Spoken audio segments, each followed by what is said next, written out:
who didn't need the money. But instead of entering the league and cup competitions, they played exhibition football and toured the world, bringing the beautiful game with them. And it was this which spread the game throughout the world and made it so popular. Most famously, in 1910, they travelled to Brazil. And the locals in Sao Paulo were so impressed, they started their own team under the same name.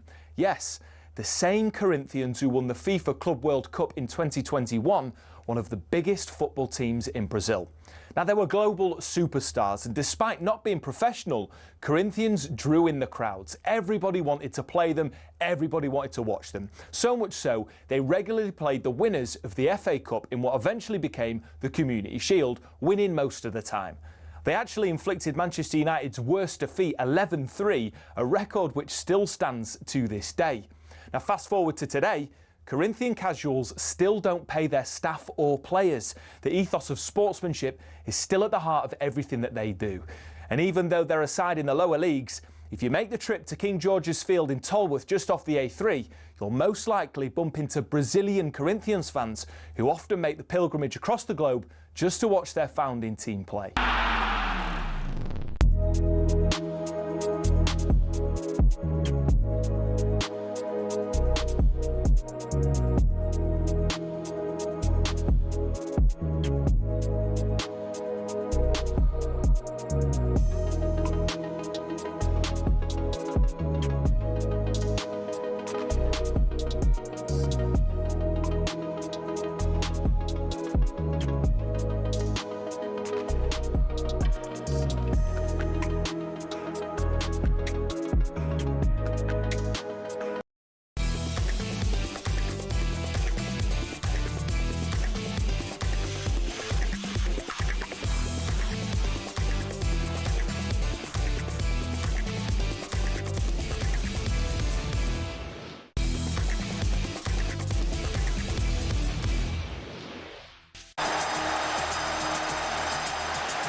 Hello and welcome to Danny Kelly's Trans-Europe Express. I'm Kevin Hatchard, standing in for Danny tonight. Alongside me, it's the He-Man to my Battle Cat, the Skeletor to my Evil Lynn. It's European football expert Andy Brassell. And yes, I did watch Masters of the Universe at the cinema last night. And yes, it was awesome.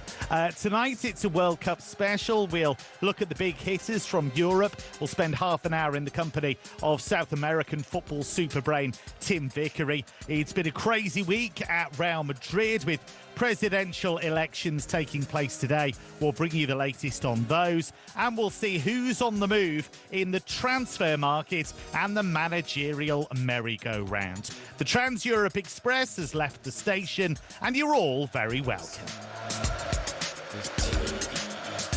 Andy, great to have you with us once again. How are you? I'm okay, Kevin. How are you? I'm very well, very well. You've not had the pleasure of Masters of the Universe just yet? No, nor Mandalorian and Grogu either. So, look, I'm working on both this week before the World Cup properly gets underway. That's the man who's fully focused on the World Cup. He's missing these just for you, just so you can cram all that information in. We're going to give you a poll, as always, this week, and our poll is very simple. Who is going to win the World Cup? The options that we'll give you: England, France, Spain, or another team. So that's England, France, Spain, or another team. You can text us on 81089, or you can get in touch with us on our various social media channels. Now, we start with some rather concerning news, because former Spurs and Manchester United midfielder Christian Eriksen collapsed today during Denmark's friendly against Ukraine. The 34-year-old was able to recover sufficiently to walk off the pitch by himself. He's having further tests in hospital. But of course, Andy, what it does do is it has, echoes of what happened to him at Euro 2020 and that cardiac arrest that he suffered.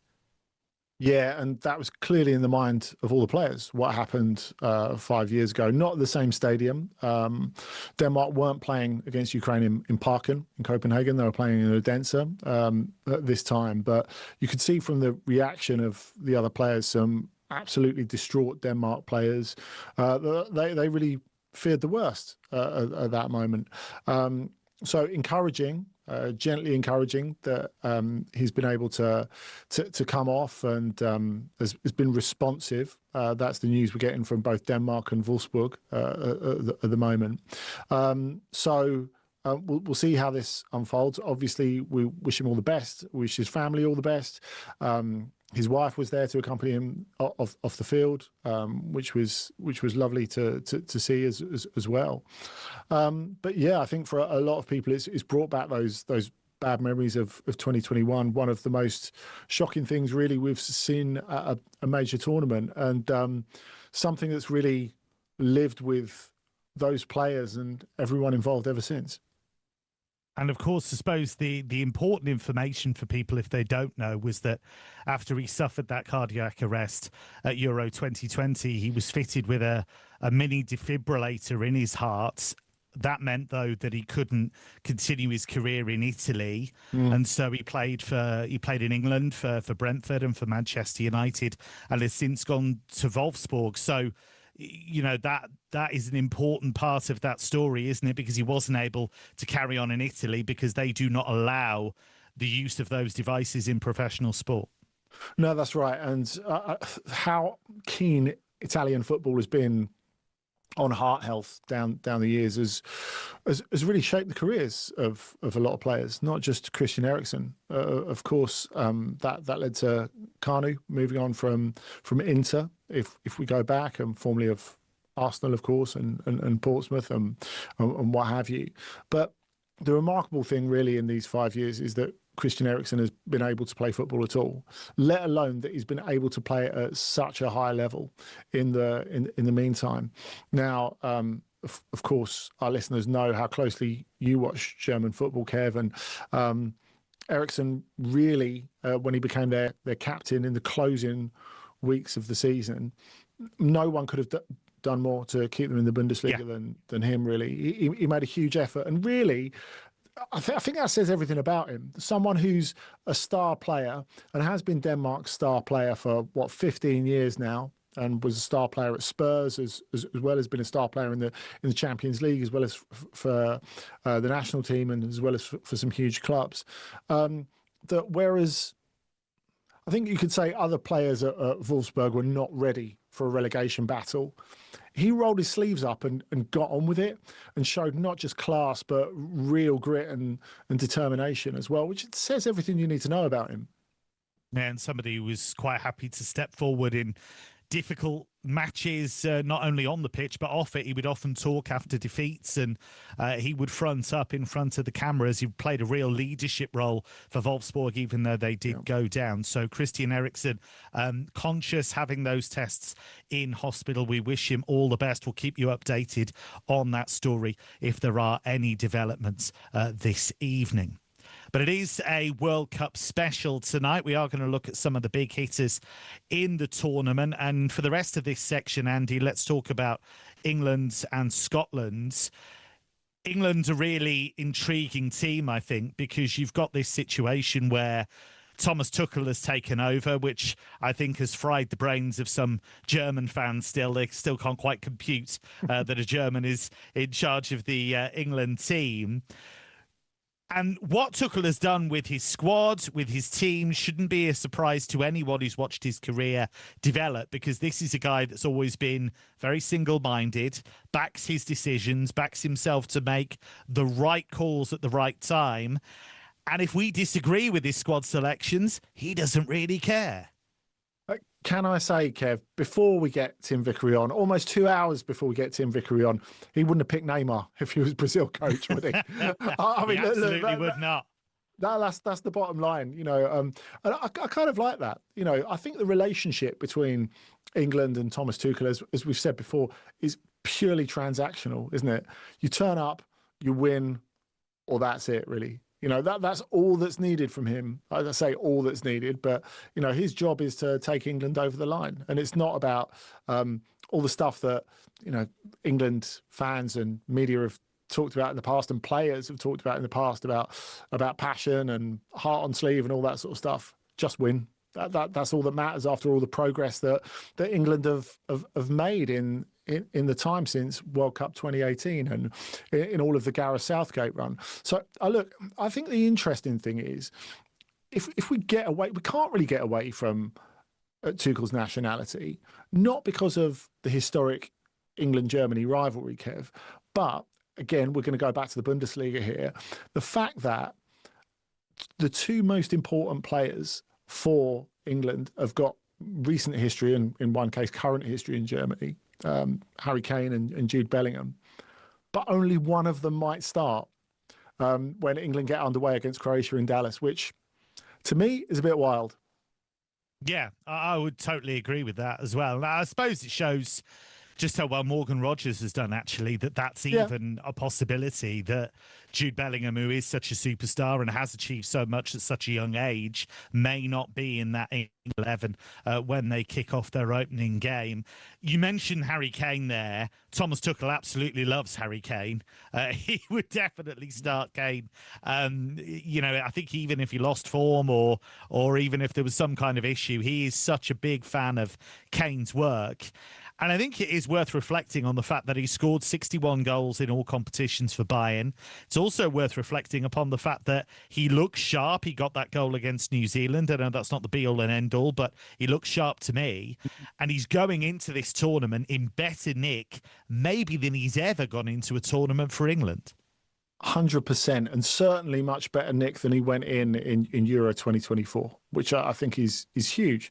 You know, sometimes it's felt like Kane is sort of hanging on during a tournament rather than being able to kick on to the next level. Look, if he's like 85, 90% like proper Harry Kane, then England are in business. There's no doubt about that, because he's been phenomenal this season. I think when you look at his ability to drop and make the play as well, which is something that in the past England fans, or some England fans, have moaned about a little bit. Why can't he just stay in the penalty box? Well, because he can do both is the answer, really. I think you look at the wide players that England have got to profit from those passes as well. That's a really, really good thing. So, yeah, I think that's entirely positive. And actually, if you look at the current situation of Harry Kane and the current great fettle that he's in, you could actually argue, couldn't you, that Thomas Tuchel started it all? Because when he had him at Bayern, he was the first coach really in his career that said, well, actually, I'm going to leave you out for your own good at times. And he did that in cup competitions, for example. And Harry Kane initially was like quite nonplussed by that. But I don't know, you could argue, couldn't you, in terms of rotating Kane, that Tuchel walked so Vincent Kompany could run.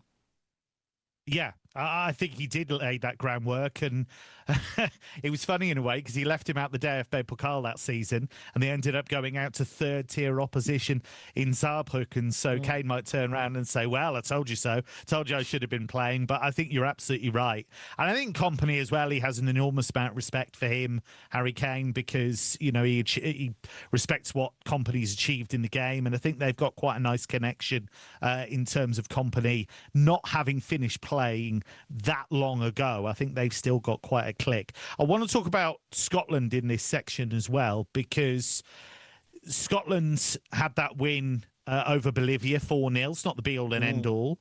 But I get the sense that Steve Clarke's men are heading into this tournament with a fair bit of momentum, and they've got Lawrence Shankland, who started scoring goals for them. They've been playing him up front with Che Adams, who scored a couple of goals against Bolivia.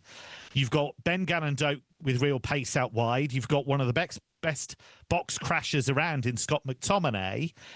And even though Scotland we think of sometimes as a defensive team, they've got a bit of firepower as well.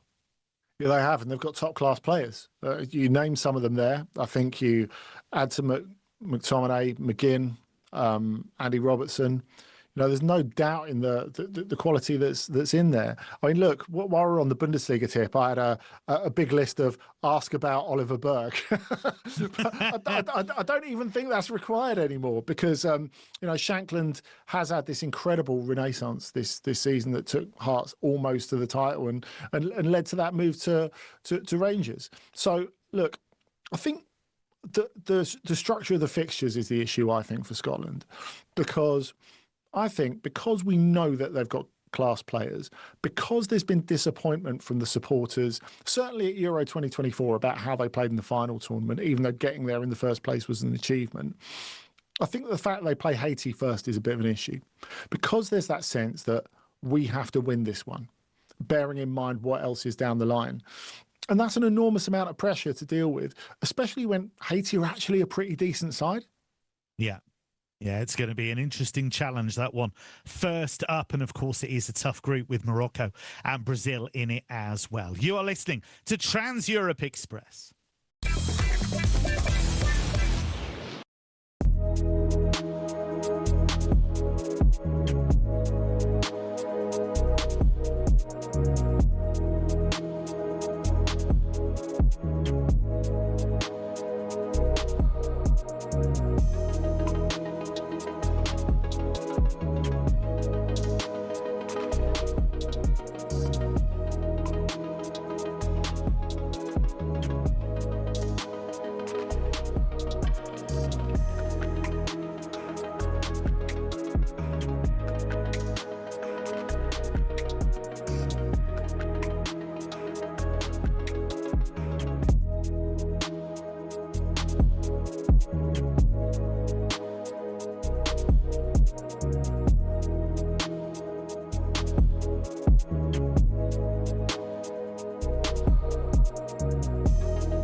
When you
You're listening to Trans Europe Express with Kevin Hatchard and Andy Brassell. At the top of the hour, we brought you news of Christian Eriksen, who collapsed during Denmark's friendly against Ukraine today. Clutched his chest, and although he was able to walk off the pitch, he's had further tests in hospital. We've got a bit more detail on this from Danish football journalist Christian Volney. Christian, thanks for joining us. You're welcome, gentlemen. Good to meet you again. And Christian, we said at the top of the hour, obviously, it's great that Christian was able to walk off the pitch, and it's great that he is conscious. But of course, what's happened today has brought back memories of what happened to him at Euro 2020. It's been a trauma relived for many people in Denmark, including some of his teammates who were also in the squad in 21. Captain Pierre-Emil Højbjerg, who's the captain now, who was in the team back then, broke down in tears in the interview after the match. So clearly this has raised a lot of feelings in Denmark. And just give us a sense of just what a huge figure Eriksen is in Danish football, because you're talking about a guy that not only has won, an enormous amount of caps for Denmark, but this is a guy that's been a footballing ambassador at the very top of the sport, but also an incredibly popular guy. I've never met anyone who has anything bad to say about Christian Eriksen. He's been part of the national team since the World Cup in 2010 in South Africa. That's kind of shows you how long he's been part of this team. He, like you say, he has 151 caps now for Denmark, which is by far the record.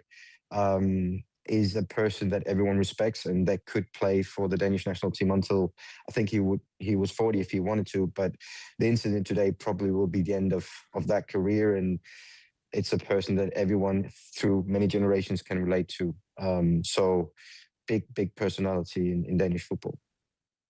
I think as well, it's a testament to his perseverance as a guy and as an athlete that he's been able to do what he's done since that initial cardiac arrest, because as we mentioned at the top of the show, he's had that mini defibrillator put in. It meant that he had to leave Italian football, but he's gone on to play in the Premier League, which is an incredibly high level, and he gave his absolute all trying to keep Wolfsburg in the Bundesliga. This is a guy whose passion for football has really shown through.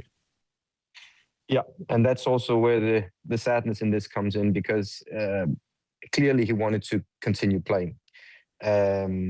And he probably could have for several years more at the highest level.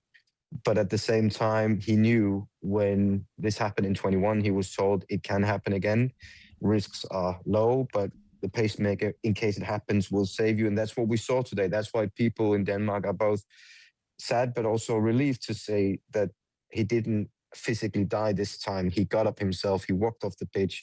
Last time he spent a long time in hospital where no one knew where this would end. So it's both relief, but also a shame to see this happening. But the curiosity here is that this could have happened any day at any training in any match. Both times it happened for him over the last 5.5 years was playing for Denmark at home. And today in his own hometown, Odense, where Denmark normally doesn't play. So there's some kind of symbolism in this that we also have to comprehend.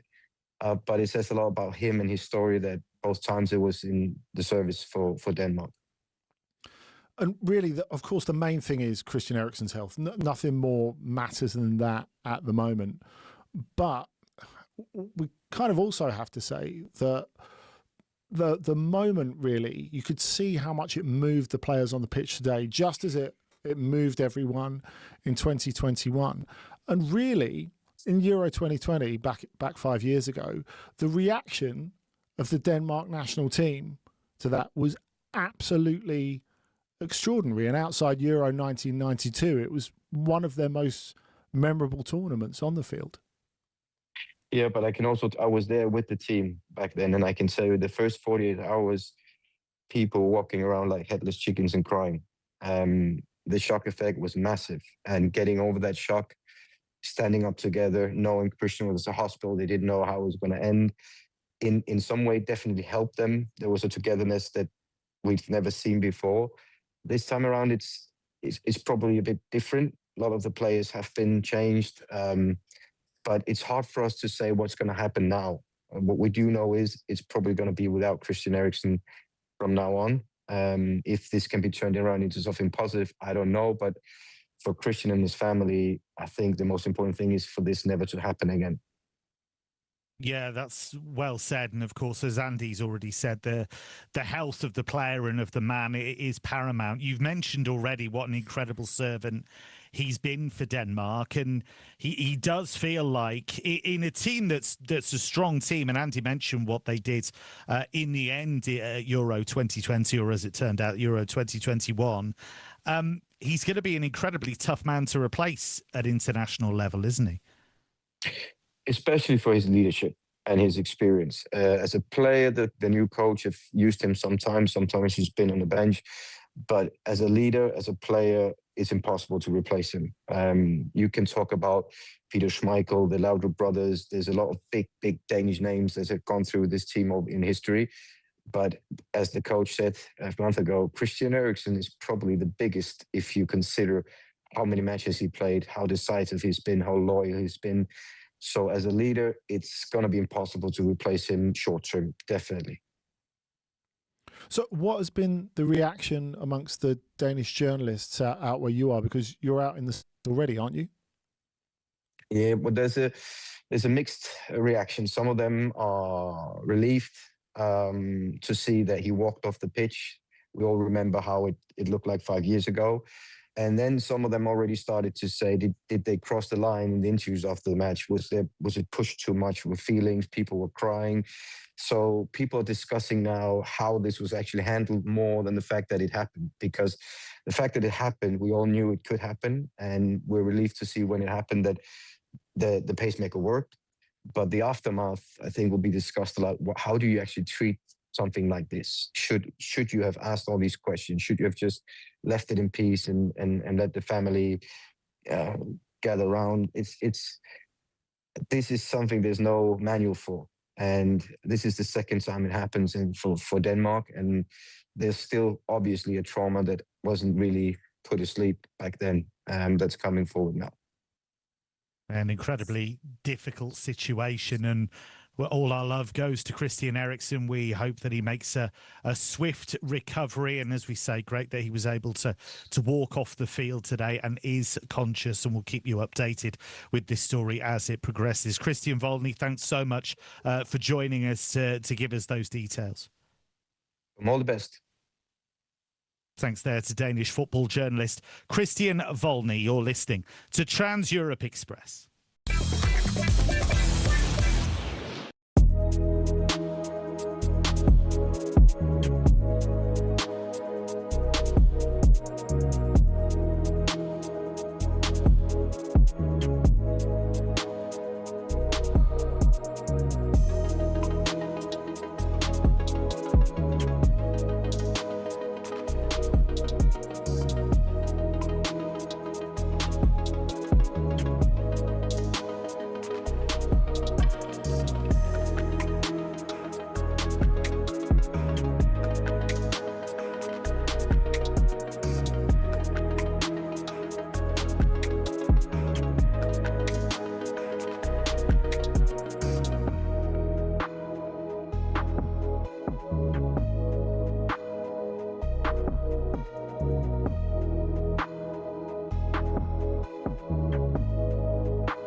Absolute wet wipes. The lot of yous.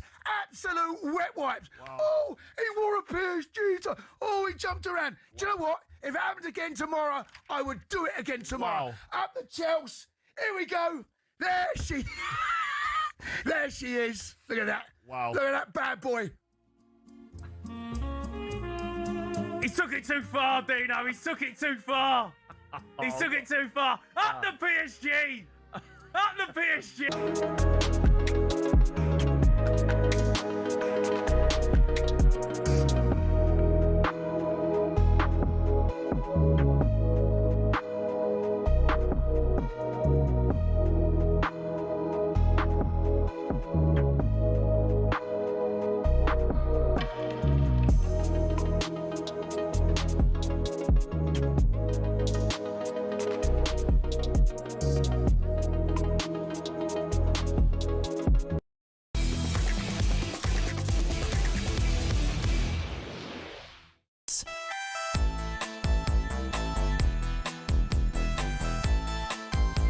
listening to talkSPORT. It's been a crazy and action-packed week at Real Madrid. It's time for this. Mbappé. Carrière le Paris Saint-Germain, Mbappé. Little give and go. Mbappe's in. Oh, it's 2-2. He scored twice in 2 minutes. Tête de Kylian Mbappé. Allez, Kylian.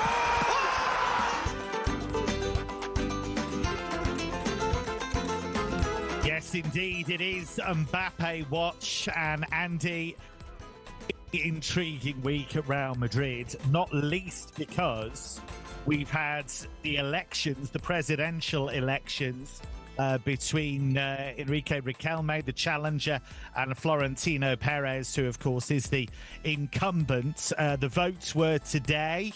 We don't yet know the result, but the exit polls, Andy, look pretty good for Florentino Perez. Well, that's one way of looking at it. At the moment, they've counted about 40% of the vote. That's what they're saying on Marca and AS.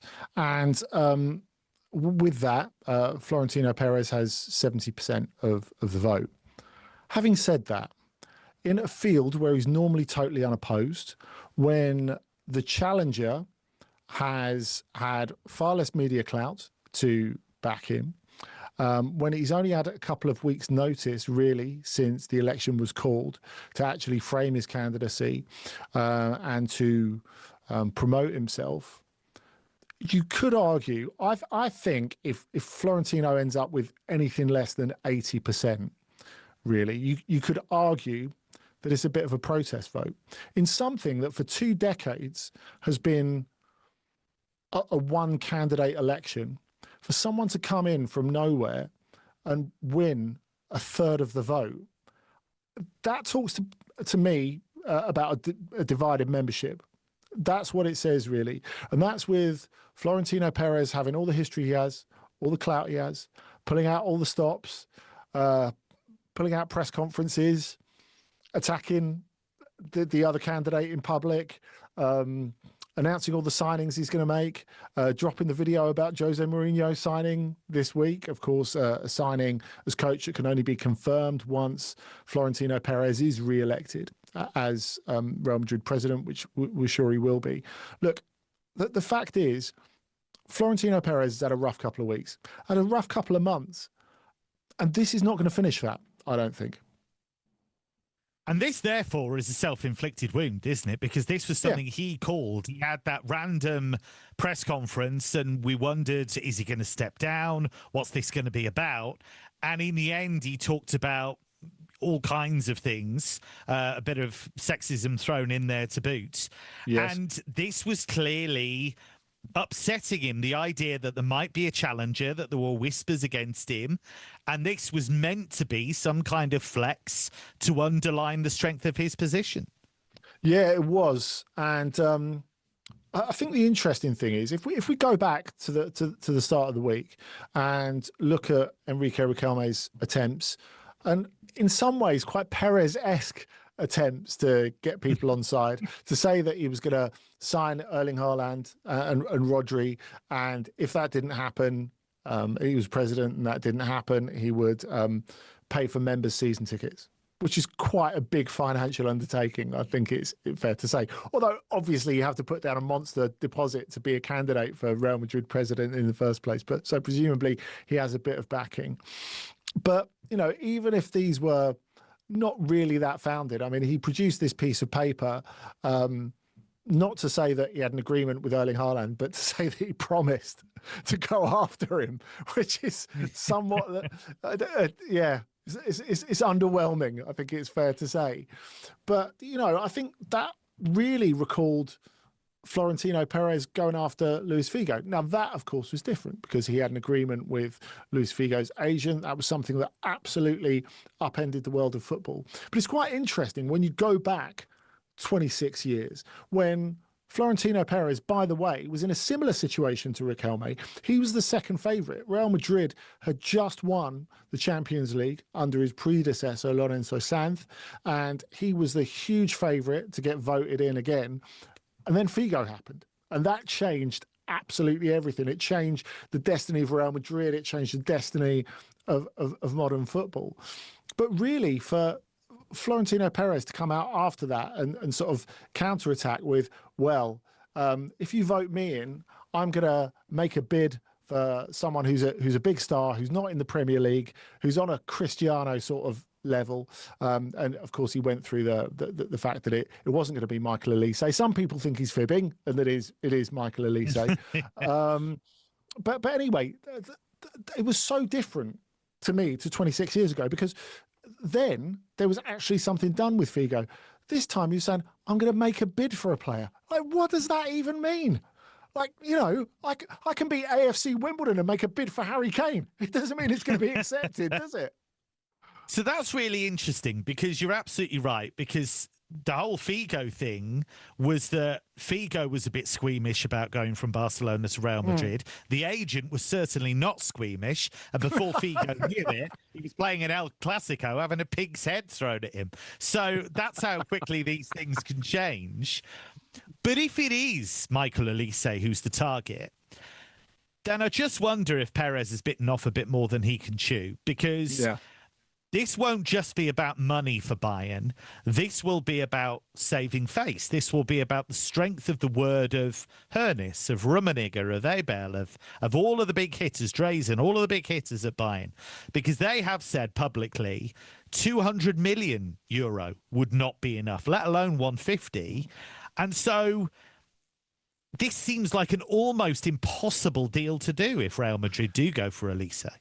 Yeah, and the two main candidates from the description he's made, not in the Premier League, not a defender, on the same level as Cristiano Ronaldo. And again, I think, not to say that he's living in the past, but he said on the same level as Cristiano Ronaldo and Kaká. It's like, it's not a transfer window in 2009, is it? You know, that's nearly 2 decades ago. I guess the two most obvious candidates that fit those criteria would be Michael Olise, who, in my view, they have no chance of getting, and Krisha Kvaratskhelia, who, in my view, they have absolutely no chance of getting. You know, you're talking about dealing with clubs that are more financially solid in both cases than Real Madrid, coming from a bigger position of financial strength, certainly PSG and arguably Bayern as well. And I think a lot of players in this small football community will look at Real Madrid and PSG and think, I've got a better chance of winning the Champions League there. Now, look, I'm fully aware that Real Madrid is still Real Madrid, but I think as well, people need to feel the confidence of what's upstairs. Do they really feel that with Florentino Perez, with everything that's happened over the last couple of months? I think that's a big question mark, even if these deals were doable on a level, which I think you have to really question whether they are. Of course, it is Mbappe watch, so we should do a couple of lines on the great man himself. Suppose. Yeah, I suppose we should do. I just want to ask you one thing actually about him, just for my own purposes, because I can. There was all of this talk at the end of the season, right, from Real Madrid fans who felt that he was saving himself for the World Cup, who felt that, you know, yes, he had injuries, but he wasn't busting a gut to make sure he could play for Real Madrid. He was making sure he could play for France. What kind of shape do you think he's in? We talked about Harry Kane earlier on in the hour, and we feel that he's probably going into this tournament in better shape than he's ever been going into a tournament. Where do you think Kylian Mbappe is right now? We can only speculate, I think, until the tournament starts. Clearly, he's had this knee problem that has been managed over the last little while. Sorry if my eyes are wandering a little. Croatia have just scored a stoppage time winner against Slovenia, Mario Pasalic, with a great shot from the edge of the box. But you're forgiven. That's the most trans-Europe Express thing ever. Checking out Croatia against Slovenia. No problem with that at all. We've got it all covered, ladies and gents. But look, I think we can only know when it starts. But what I would say is Kylian Mbappe, when he's been playing this season, has looked fit, has looked good. And I suppose it depends who you ask at Real Madrid, because there was this sense towards the end of the season that part of that sort of fan in stadium turning against him experience, or some of those fans in the Bernabeu turning against him, was the fact that he seemed to be, once they were out of all the trophies, easing off a little bit, thinking, right, I'm not going to get myself injured before the World Cup. which I think was quite interesting. And when he did come back, a lot of fans felt that he was just tuning up for said World Cup as well. Now, Real Madrid fans are never going to like that. I mean, it's not the same as like pulling a flag out of your shorts saying, France, paddle, Madrid in that order. but it's not that far off. Real Madrid fans and Real Madrid media are really, really sensitive about that sort of thing. So, look, I think what is clear is that for Kylian Mbappe, this World Cup is the be-all and end-all. And it has been for a number of months. And what we can certainly say is, however fit he is, he's definitely fitter than he was for Euro 2024. And a couple of examples, Andy, of this idea of Mbappe having real agency over his actions, his future, his profile, really, because he's clashed with the French FA before about not wanting to promote their betting partner. That seems to be happening again. And there's a possibility that he might leave Nike and start his own brand. Yeah, that's right. So we've seen this with, of course, a betting company in France sponsoring the training kit again of the French national team. And it's not just Kylian Mbappe. Ryan Cherki has said he's not happy about it either. I think the way that Mbappe has looked at it, and really he is a leader in this sense, just as he was in 2024, to say that, well, okay, the FFF, the French Football Federation, might have signed this deal to promote a betting company, but I never signed that deal. So why would I do it? And it's funny, I think if you look at the superstars of the past, when it comes to their investment in fulfilling sponsorship commitments for the national team, I think you can look at the biggest superstars of the previous generation. You can look at Leo Messi, you can look at Cristiano Ronaldo. They never would have turned around and done something like this. So really that shows that whatever you think of Kylian Mbappe, he is someone with a very strong sense of what he wants to do and what he doesn't want to do. And it's not about money, actually, because he's also said, and a couple of other players in the dressing room have said that we're not going to promote what we consider junk food either. We're not going to do that.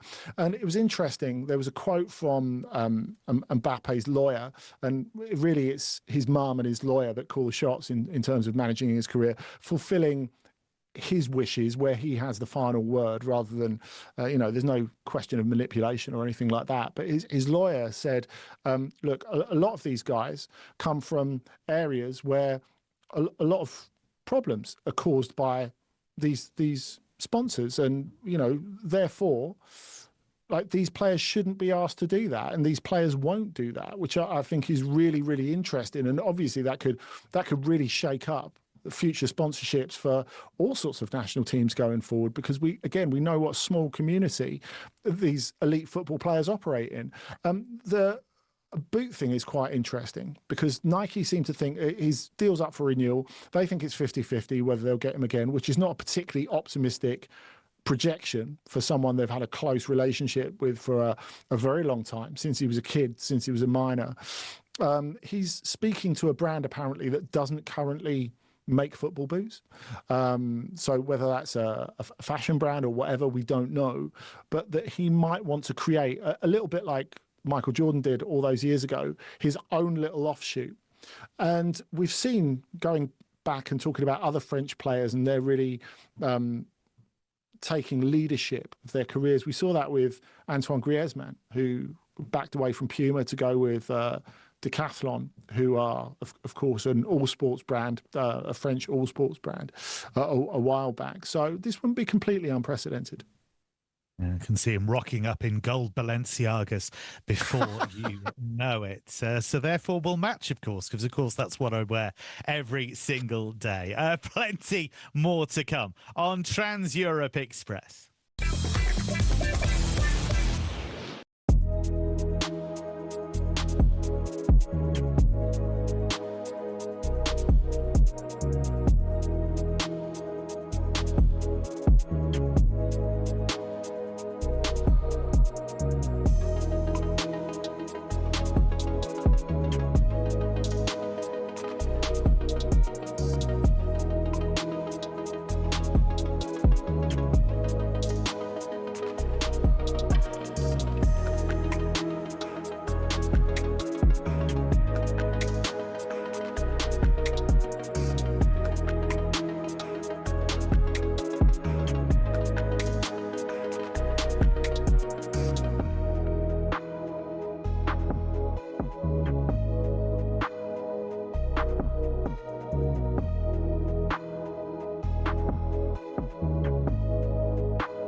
Perez, for his part, has promised he'll appoint Jose Mourinho as manager if he's elected. She's done it, already.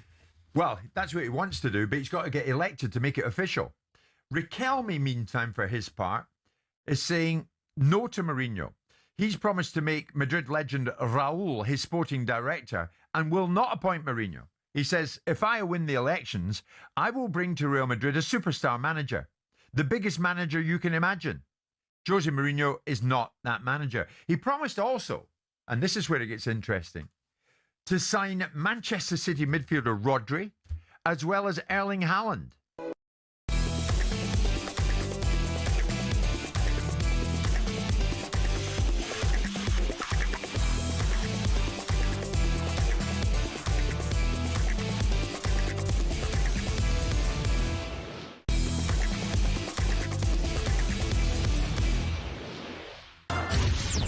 Get ready to get the ultimate football fan winning feeling with talkSPORT Win.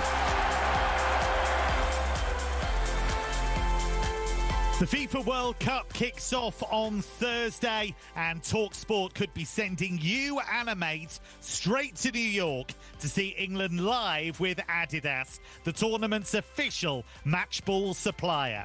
We're talking a trip to watch England face Panama, return flights, hotel, match tickets and spending money all taken care of. Plus, Adidas is throwing in the official Trionda match ball and a fresh pair of boots. So if you're ready to get that winning feeling, here's how to enter.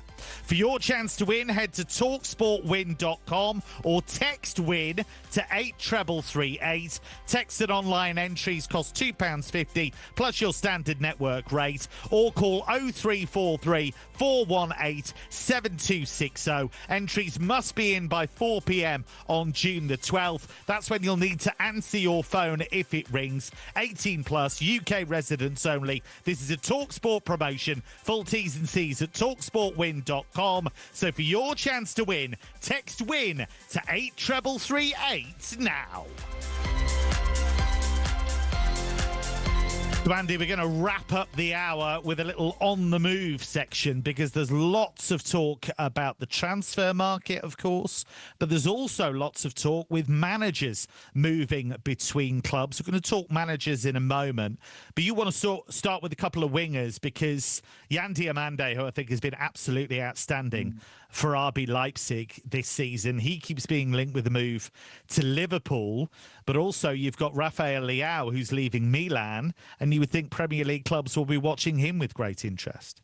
Yeah, speaking of the Premier League, before we go on to that, Kev, Norway have just equalised against Morocco in Orlando, and two Premier League stars combining there, with Oscar Bob setting up Martin Ødegaard for the equaliser on 75 minutes. There's just over 10 minutes of that, plus stoppages to go, and Ødegaard looking in lovely nick there. But yeah, I think, talking of left footers, the Yan Diomande thing is really interesting, because let's be clear that Leipzig took a bit of a risk in signing him in the first place for 20 million euros.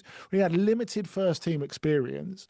So for him to have worked out, and for him to have played so many games and scored so many goals, look, there might be people out there who haven't really seen Yan Diomande, not having that feeling that you and I have of, God, this guy's really good, but also have this feeling of, actually, he's stepped up by being surrounded by better players an extraordinary amount already, really. So that is a great sign if you're Liverpool or whoever else might want to sign him. Now, obviously, there is a Liverpool interest. There is the sense that he's someone who no one can directly replace Mo Salah, and it would be insane to suggest that. But if you're talking about a Liverpool signing, traditionally, that doesn't mean going out and buying Kylian Mbappe, does it? It means going out and buying someone who you think can be the next best in the world, who you can develop into the best in the world. That is more their thing, isn't it? So Diomande fits from that perspective. Now, of course, the signs coming out of Leipzig have been, we don't want to sell. They've been saying that publicly and privately. But it's all very well saying you won't before you have 90 million quid dropped on your table, I would suggest. Yes. It's a different conversation when that happens. And also, There's the fact that he's at the World Cup with the Ivory Coast. So you add a little bit of World Cup tax to that. And then you're really talking. Now, Rafael Leao is at the other end of that street because he's a wide player who we've seen make an enormous impact at the top level before. Of course, going back a couple of years, Serie A's MVP. But at the moment, he wants out of Milan. They haven't qualified for the Champions League again.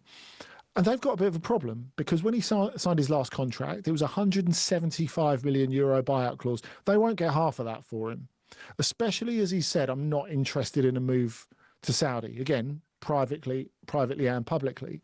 And then you've got him getting a chance in Portugal's friendly with Chile yesterday. He gets sent off for some daftness just before half-time. He might even be suspended, depending on what FIFA decide for the opening game against the Democratic Republic of Congo. And if that was the case, I wouldn't really back him to get back into the starting lineup. He's not an uncontested starter, is he? And no. If you see, like, you know that with Rafael Leao, the upside is huge. But how often do we see the full extent of that upside? What's persuading you to go in there and offer a big fee and big wages if you're one of the Premier League's biggest clubs? I think he's in quite an awkward spot, personally. Yeah, he feels like a bit of a risk to me. There's always been talent there. That's never been in doubt. The issue has been stepping up in the really big games and also delivering when it matters. So I'm not saying he's a stat padder, that's not fair, but I just think he has not delivered in those big moments. And I know he's not always been in position to do that, but I look at somebody like Desiree Doué, who has had a much shorter career so far, and bang, he's delivered in those big moments already. And I'm not sure Rafael Leao has done that enough for Milan, even though he's a very talented player. Andoni Iraola has made a massive move to Liverpool from Bournemouth.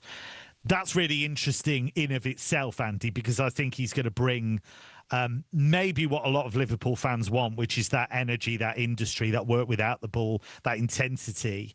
But him going to Anfield means that he's not going to Bayer Leverkusen. And I do want to get your thoughts on Leverkusen's new coach, because it was a real eyebrow raiser for me, I have to say.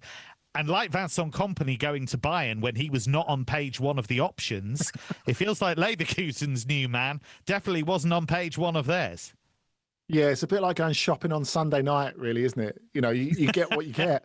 And the shelves are a bit bare. Look, they're in a difficult position because they aimed big, Leverkusen. They wanted to go with Iraola. They were quite a long way down the line with him.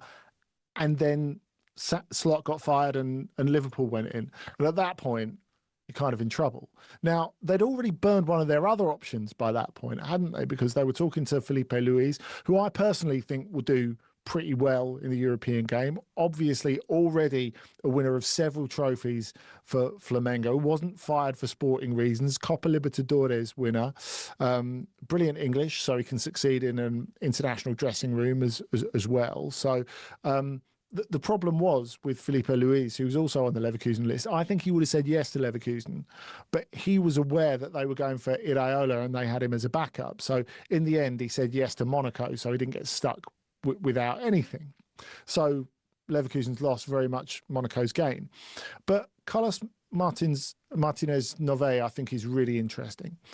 He's from a Barcelona background, and you've really seen that with what he's done in Toulouse, in, not a club with a bottomless pit of money, I think it's fair to say, but with a passion that can be harnessed. They've played very enterprising football, very physical football. They're a tough old team as well. He won the Coupe de France while he was there, took him into Europe. They beat Liverpool in the Europa League. And this is all on really limited resources. So I think he can make Leverkusen are much more positive than they were in 2026. And, in the end, as well as I, better than I, that's what did for Kasper Hjulmand in the end. That it wasn't just the results. The performances were just a bit pale, really, in 2026. And I guess they're getting back to closer to what they had with Xabi Alonso, with Martinez Nove. A couple of minutes left to talk about either, Andy, I'm going to let you choose, either Tottenham defenders or who Fenerbahce are trumpeting that they might be chasing. Oh, look, we're not getting back into presidential candidate promises again. Let's go with Spurs. Let's go with Spurs. Let's do it. Let's do it, because they've been linked with Jan-Paul van Hecke. They've got Luka Vučković on their books, but of course he's been on loan at Hamburg and has said that he'd like to stay there. And we still don't know what's happening with Christian Romero. So I'm interested to know who exactly starts at centre-back for Spurs next season. It's not an open and shut case, is it? So if we presume, sorry, Brighton fans, that they'll get Van Hecke at some point and they're going to sign Marcos Senesi as well, Mickey van der Ven's going to stay. So that, to me, says at least one of Romero and Vučković is going to be leaving. For me, the obvious answer is Romero. If you can get a decent chunk of change for him, he's a great defender on his day. He's brilliant. He's also totally unreliable. And also, just from a blood and guts and us being here on a Sunday night perspective, I want to see him play for Atletico Madrid, whatever it costs. It's not my money, so that's important to me. And Luka Vučković, they may use him as collateral. I think that would be a very bad mistake. Spurs have lacked leaders in the recent past. If they have Vučković and Lucas Bergvall in the same team over the next couple of years, that will change. Yeah, I am telling Spurs fans right now, Luka Vučković is a very special young player indeed. I think he could become a very important figure for Spurs in the next few years. The first hour has absolutely flown by. You're listening to Trans-Europe Express.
Aguero, Solskjaer, Deeney, Watkins.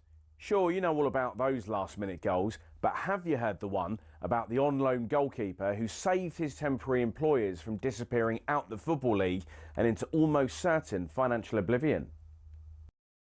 Back in 1999, Carlisle United, managed by Nigel Pearson, were fighting to stay in the Football League. Carlisle's finances were precarious with a capital P that season, leading to a scenario where, with 3 games to go, they had to ask the FA to sanction an emergency loan deal to bring in a goalkeeper. Swindon Town's Jimmy Glass arrived at the club. His efforts in his first 2 games earned the Cumbrians 2 draws. Those vital points meant that Carlisle went into their final game of the Division 3 season, now League 2, needing to beat mid-table Plymouth Argyle in front of their own fans and hope their relegation rival Scarborough didn't win against Peterborough at home. The game at the McCain Stadium finished 1-1, and with the same scoreline at Brunton Park deep into injury time, Scarborough's fans invaded the pitch en masse, believing their Football League status was secure, convinced they'd done enough to stay up. However, there'd be one more plot twist. Carlisle won a corner in the dying seconds, and up came Jimmy Glass. In one of those you couldn't make it up moments, Glass scored from a rebounded header and was promptly swamped by teammates and thousands of fans who quite simply couldn't believe what they'd just witnessed. As for Jimmy Glass, he became an overnight celebrity, but he never played for Carlisle again, and his playing career never really kicked on after that defining moment. He took on various jobs outside of football before finding his way back into the sport as player liaison officer at Eddie Howe's Bournemouth, and most recently the general manager at non-league Wimborne. Not the fairy tale ending to one of the most Hollywood moments in football, but the name Jimmy Glass will live on forever as the scorer of that goal, arguably the most important in any club's history.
A very warm welcome to Danny Kelly's Trans-Europe Express. I'm Kevin Hatchard, sitting in once again for Danny tonight. I'm alongside the European football supercomputer that is Andy Brassell. In the next couple of hours, it'll be World Cup preview all the way. We'll be taking a look at some of the big hitters. We'll also, in an hour's time, get half an hour with the great man himself, Tim Vickery, talking all matters South American. Can Argentina or Brazil or somebody else from the continent take that big golden trophy? It's all coming up on Trans-Europe Express.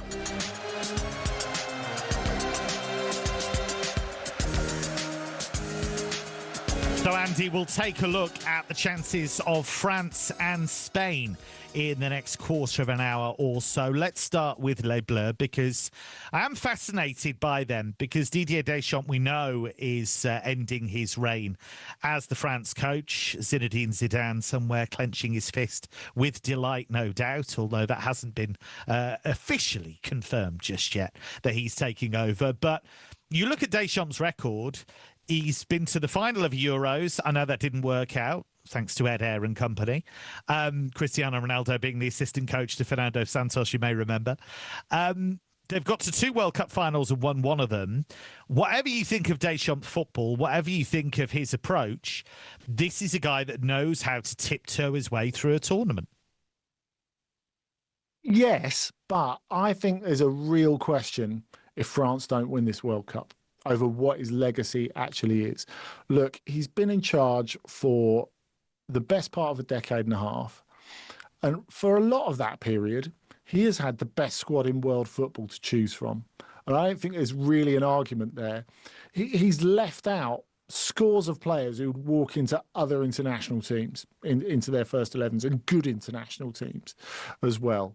Now, whereas we might be having disputes over Thomas Tuchel's squad selections, there's never so much of that in France, because honestly, you could be complaining about 15 players, 20 players, 25 players.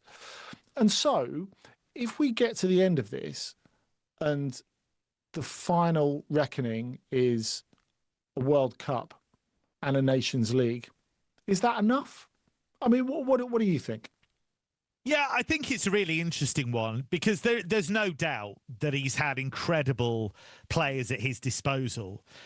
The only thing I always think with this kind of golden generation idea, and I certainly apply it to Belgium under Roberto Martinez, which is a different debate, because my argument was that it was never a golden generation. It was some very good players, but you could never say that squad had a divine right to win anything. And he put them in position at times to win things and came close at World Cup and didn't quite get it done. So I kind of accept it with him. I just think everybody's trying to win it. There's so many big hitters that can win these things. And I think if Kolo Muani scores that past Martinez and they win back-to-back World Cups, that moment, we're then talking about him as an absolute genius who's won back-to-back World Cups. I always think, and I feel this with Gareth Southgate as well, he gets a lot of stick for not winning anything. But what he did that a lot of England coaches have not done is put the team in position to win. Now, after that... There's always that argument, isn't it? Like, if you're judging at international level, you're purely judged by cup competitions. If you're consistently putting your team in the mix to win it, you're doing a pretty good job, which I guess is what you're arguing, right? Yeah, exactly that. That you have to get them there. And if they win it, then that comes down to percentage points and fine margins or what have you. That doesn't mean coaches like him are immune from criticism. You could say that Gareth Southgate, when he gets to the Euro final against Italy at home, it's a massive opportunity and they're not bold enough to build on that opening goal from Luke Shaw. I accept that. But I look at his overall record and think that's pretty good over the course of the time when you look at some of the mishaps England have had. So I agree with you in the sense that France probably do need to at least reach another final to kind of cement his legacy. And if England don't win it, I would quite like France to win it because I've got a soft spot for their man, him. But yeah, I think he gets a rough deal. I think he does get a rough deal. The biggest challenge, I guess, Andy, for him is how do you make all the attacking pieces fit together? Because that's the real that is the question for them, just as it's the question for Tim when we talk about Brazil in just under an hour. Because you're looking at two teams who are likely to be top heavy, really. And I think the fact that even post Griezmann, they've got to fit in. Well, actually, they won't fit all of them in. The fact that they've got Doué, they've got Dembele, they've got Cherki now, who's been brilliant in the friendlies in the last couple of rounds. What a player he is, by the way. Mbappe, he's brilliant. He's brilliant. But funnily enough, if you go back 2 years ago, he wasn't a top player. He was just a circus act, really.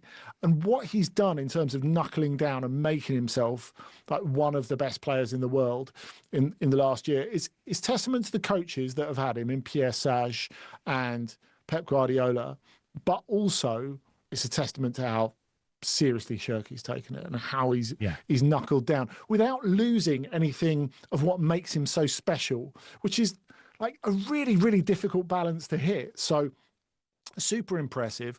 And look, they've got horses for courses. There's no doubt about it. And we haven't even mentioned Michael Elise, who really could be the difference, I think, between them getting quite far in the competition and winning it. I think there are two players who are going to make that difference, actually. I would say Elise, because he can crack it open. And really, if you look at what France have missed at the last couple of major tournaments, it's just that little bit of extra guile. And Elise has that, one of the best players in the world again. The other thing is Manu Kone, because look, you're going to need the players behind that front four, let's say if it's a 4-2-3-1, to do a lot of running. Manu Kone has been transformative since he's come into the French team. He's been brilliant for Roma over the last couple of years. Again, I think if he has a World Cup, there'll be a couple of clubs trying to look to take him off Roma at pretty big figures. So we'll see what happens there. If I've got one concern about France, actually, it's the defence. That's the issue for me. And I think the fact that Saliba is managing this back issue is a real problem for them, or it could be a real problem for them. If there's one thing that's going to undo them, I think it'll be that. I'm glad you mentioned that, because that takes us nicely onto Spain, because that's my concern about Spain as well, because I think individually some of their defenders have struggled. The thing that is strong about Luis de la Fuente, the coach, which is his loyalty to players that he's brought through the age groups and that connection that he's had with them. I wonder to an extent whether that might be his undoing this time around, because I think he may select Unai Simon ahead of two outstanding goalkeepers in Joan Garcia and David Raya. I know Arsenal fans will find it that Unai Simon might get picked ahead of him. But I just wonder about them defensively as well. But I guess what Spain are, Andy, is one of the teams capable of keeping the ball in these difficult conditions. I think that's absolutely paramount for them, really. And I think if you look at the difference between how they, in a previous generation, which is not the same as the current generation, but has some similarities in terms of the way they want to play. I think the way that they won Euro 2008 compared to the way with which they won World Cup 2010 is really worth underlining in what you just said, because really it's possession as incision in 2008 and it's possession as containment in 2010 when everyone's fried at the end of a long season. So I think that's really important. I think they've got the best midfield in the tournament, which does a lot of the work for them. I think the fact that Gavi has come back, and look, Pedri is always better with Gavi in the team. And Pedri is the guy who can take you pretty close to winning the tournament. There's no doubt about that. I think even with Lamine Yamal, maybe not even fit to start the first game. Look, they've got a pretty easy group, which I think is going to help them for easing Yamal back in. And I think the other thing is, like, they can cope without major players. When major players get injured or they get a bit fried or they get suspended or whatever the case may be, there is no team better than Spain than covering for players who aren't able to make it. They always find a way. And I think for that reason, you talked about De La Fuente's loyalty. That was the reason why he felt that Lenormand, who's fallen out of the Atletico rotation over the last couple of months, and Dean Huijsen, who's had not a great first season at Real Madrid, not totally his fault because the defence has been a mess for most of it, and he hasn't really had anyone experienced next to him to help him. I think that's the reason that De La Fuente has felt comfortable in leaving out Lenormand and Huijsen, which, you know, could be considered controversial. I think it's fair to say in different circumstances.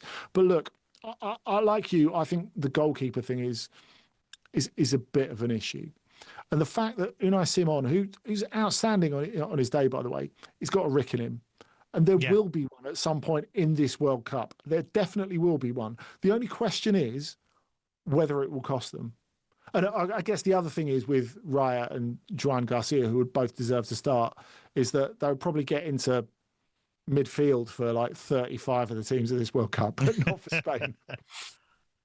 Has De La Fuente changed the way we view coaching to some extent? Because he was a guy that came in having, I guess you could put Lionel Scaloni with Argentina in this conversation as well.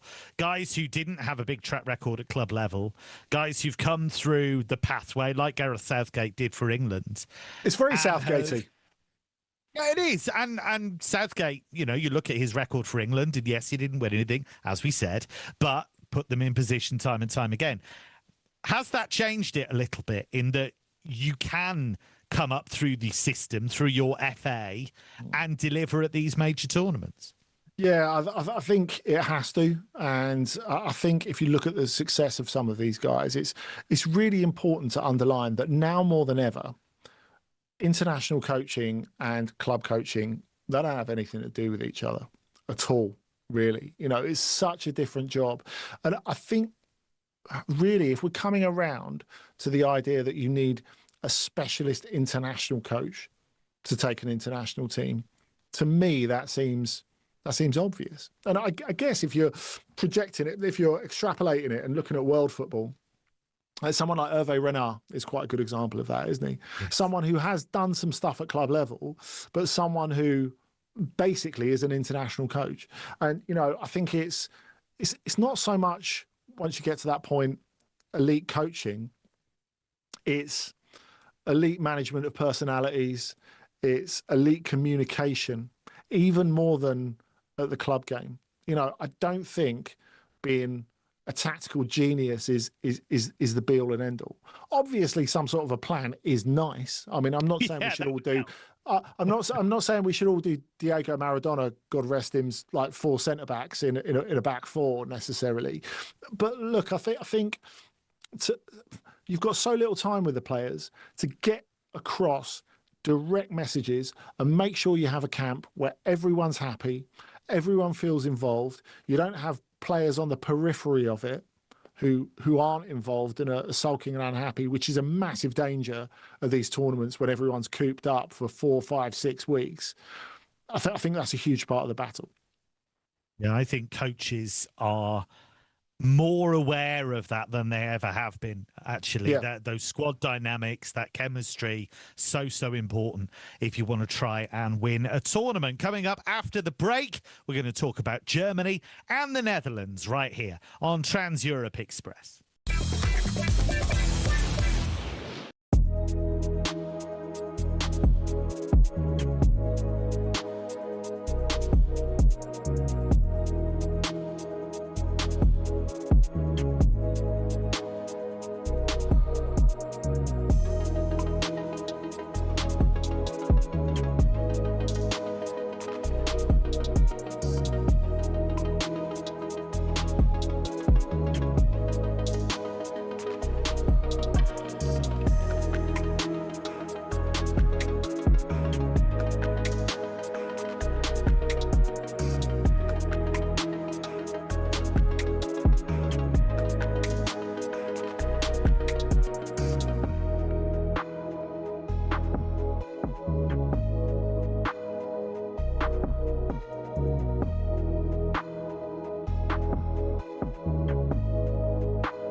Let's talk about the World Cup then in a bit more detail. England, of course, touched down in America ahead of the competition. Let me get your views on the squad. Lots of players that a lot of people should have been in it weren't.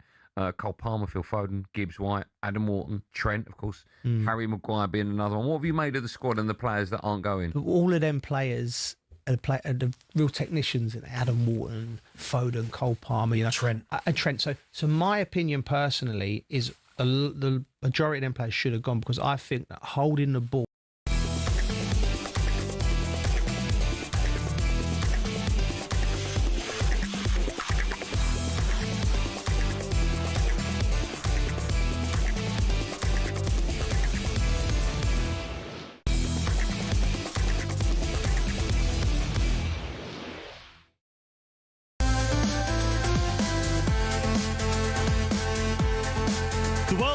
is just days away, and there are less than 2 weeks until England take on Croatia. We've just released a fresh batch of tickets for our World Cup fan zone in Birmingham for only £15 all in, and yes, that includes a free pint. Join over 2,500 fans at the region's largest fan zone event to watch the action on the UK's biggest screen. We're bringing the ultimate matchday vibe with the talkSPORT Battle Bus. Appearances from Gabby Agbonlahor and other presenters, and massive DJ sets, including from Happy Mondays legend Bez.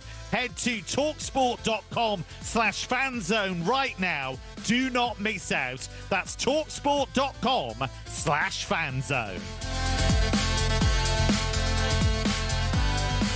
So we've looked at France and Spain. Time to take a temperature check on both Germany and the Netherlands. Andy, I want to start with the Dutch, actually, because a lot of people are putting them into dark horse territory. And I always want to say to them, that's where Turkey go. You can't put them in there. How many times have we been burned by that down the years? With the Dutch, you look at their game against Algeria on Wednesday, and it felt to me like their worries about the tournament writ large, because we've been quite rightly waxing lyrical about Daniel Marlon. We've been talking about what he can bring. I've tipped him as an outsider for Golden Boot, so that's the kiss of death straight away. And against Algeria, they had a ton of chances, missed the ball and lost the game. Yeah, I mean, that's the problem, I guess. Marlon has had an amazing second half of the season with Roma. He has been transformative. We've talked about it on here week after week after week. But he feels like the only inform option. And he had a couple of good chances, didn't take them.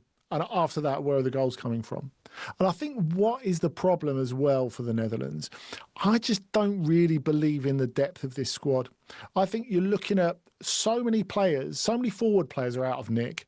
And actually, you could extend that to Tijani Reinders, couldn't you?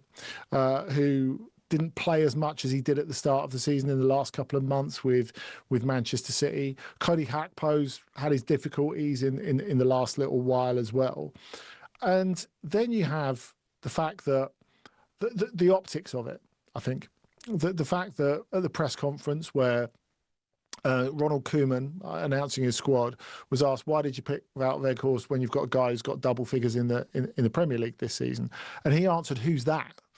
Which kind of made him look as if, well, it's not great ego boost if you're Zian Fleming, but, you know, it doesn't look great, does it? I think that sort of sense that maybe you haven't quite done all your homework. Loyalty's good. I'm not against loyalty at all.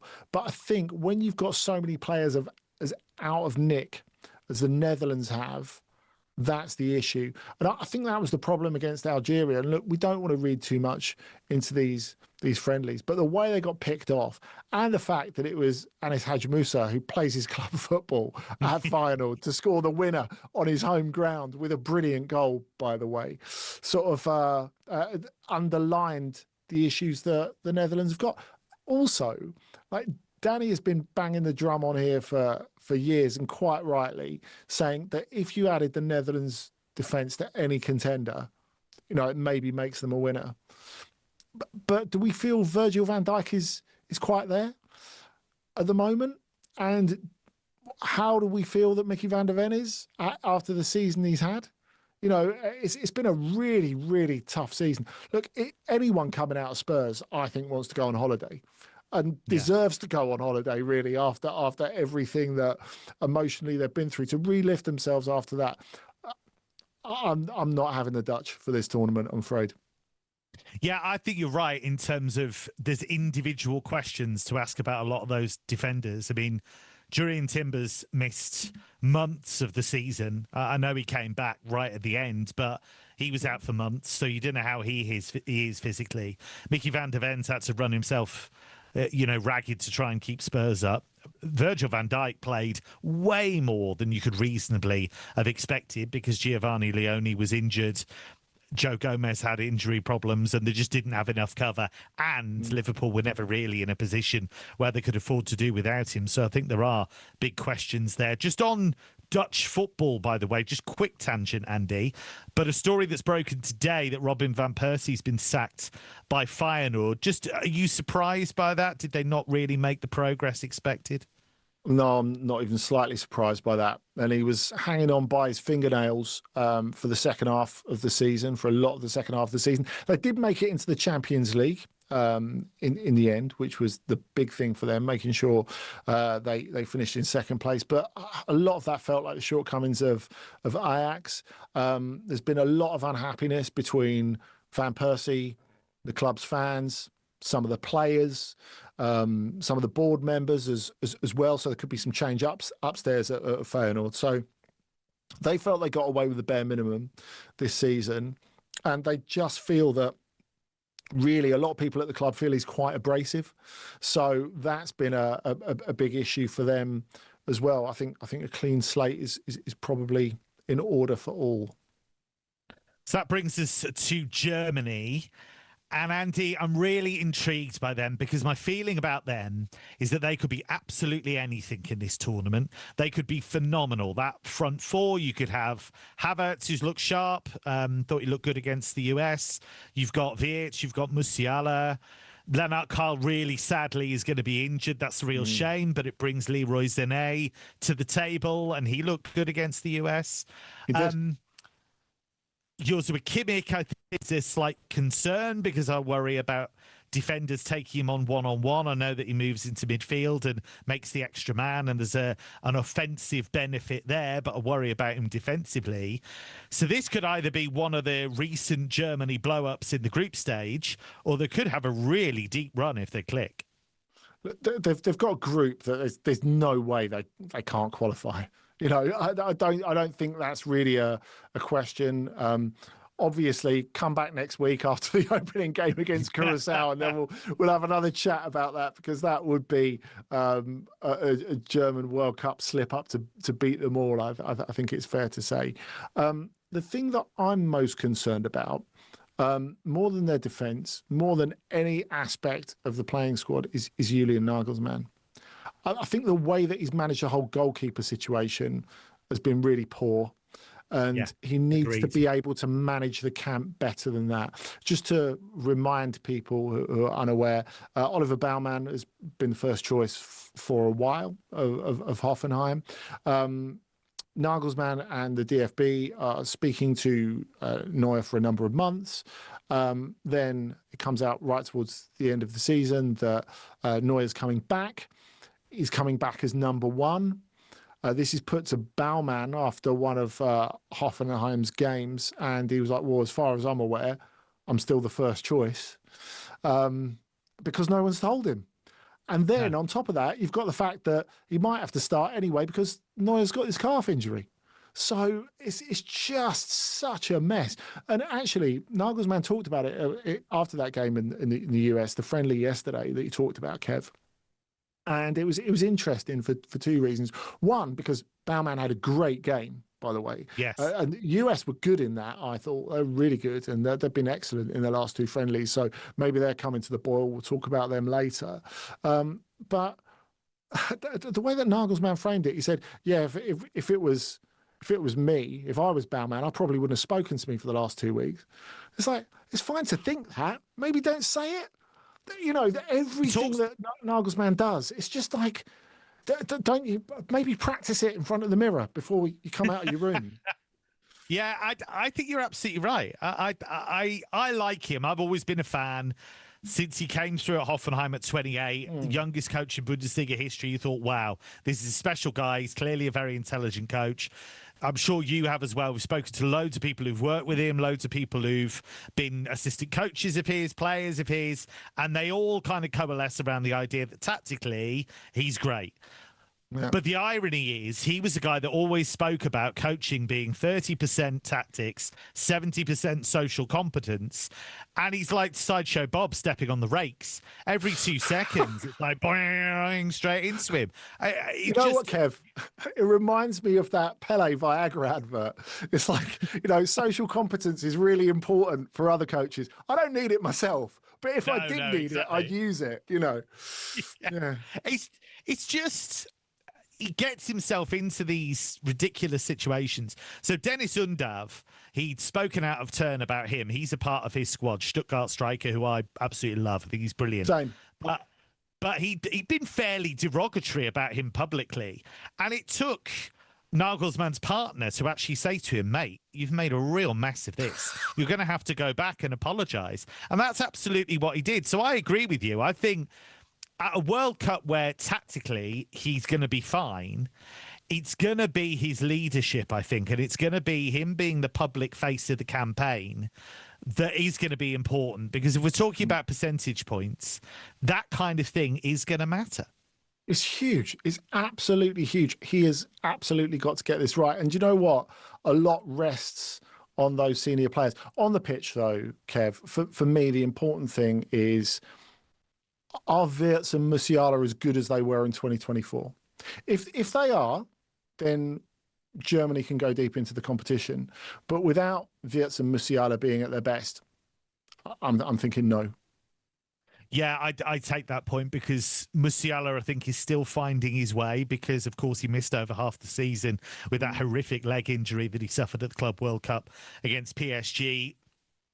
Wirtz, I'm a little more positive about, because even though there's no getting away from the fact he's had a tough season at Liverpool, I think you can explain some of that away with the physicality, and he's had to get used to that. He's spoken about that. I actually think he's looked sharper for Germany in recent internationals than he has done for Liverpool in general. But it's going to be fascinating finding out how Germany do at this World Cup. And the previews just keep on coming here on Trans Europe Express, because after the break, we're going to talk about Portugal and Belgium.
He's the sort of player, Andy, that you can't really look at age, because he could play at this level for another 4 or 5 years at least. Do you think that long? Yeah, I do. 31. You think he could be playing? Doesn't rely on his pace. No, he doesn't. But it's very rare you get great players. Can even look at Mo Salah, right? Last season before last was. Yeah, I did look at Salah and thought his pace had gone. His just whole game went. I think when I watched him, he didn't look as quick. But I feel like Bruno Fernandes. Do you know what I mean? You'll find a position for him, even if his legs do go a little bit. He's just that talented. His passing range, mate. Do you know what I mean? Set pieces. Reported it has a £57 million release clause for European clubs. That means he can't throw him and say go to Man City. Should the likes of Real Madrid be all over that? Is that a bargain? I would. If I'm Bayern Munich, Real Madrid, any club, maybe not PSG, that they've got a very good midfield. But if I'm Manchester United, I'm saying not a chance. 60 million, 70 million, I'll say no. I feel like he's that good to what Manchester United have done in the last season we just had. And go.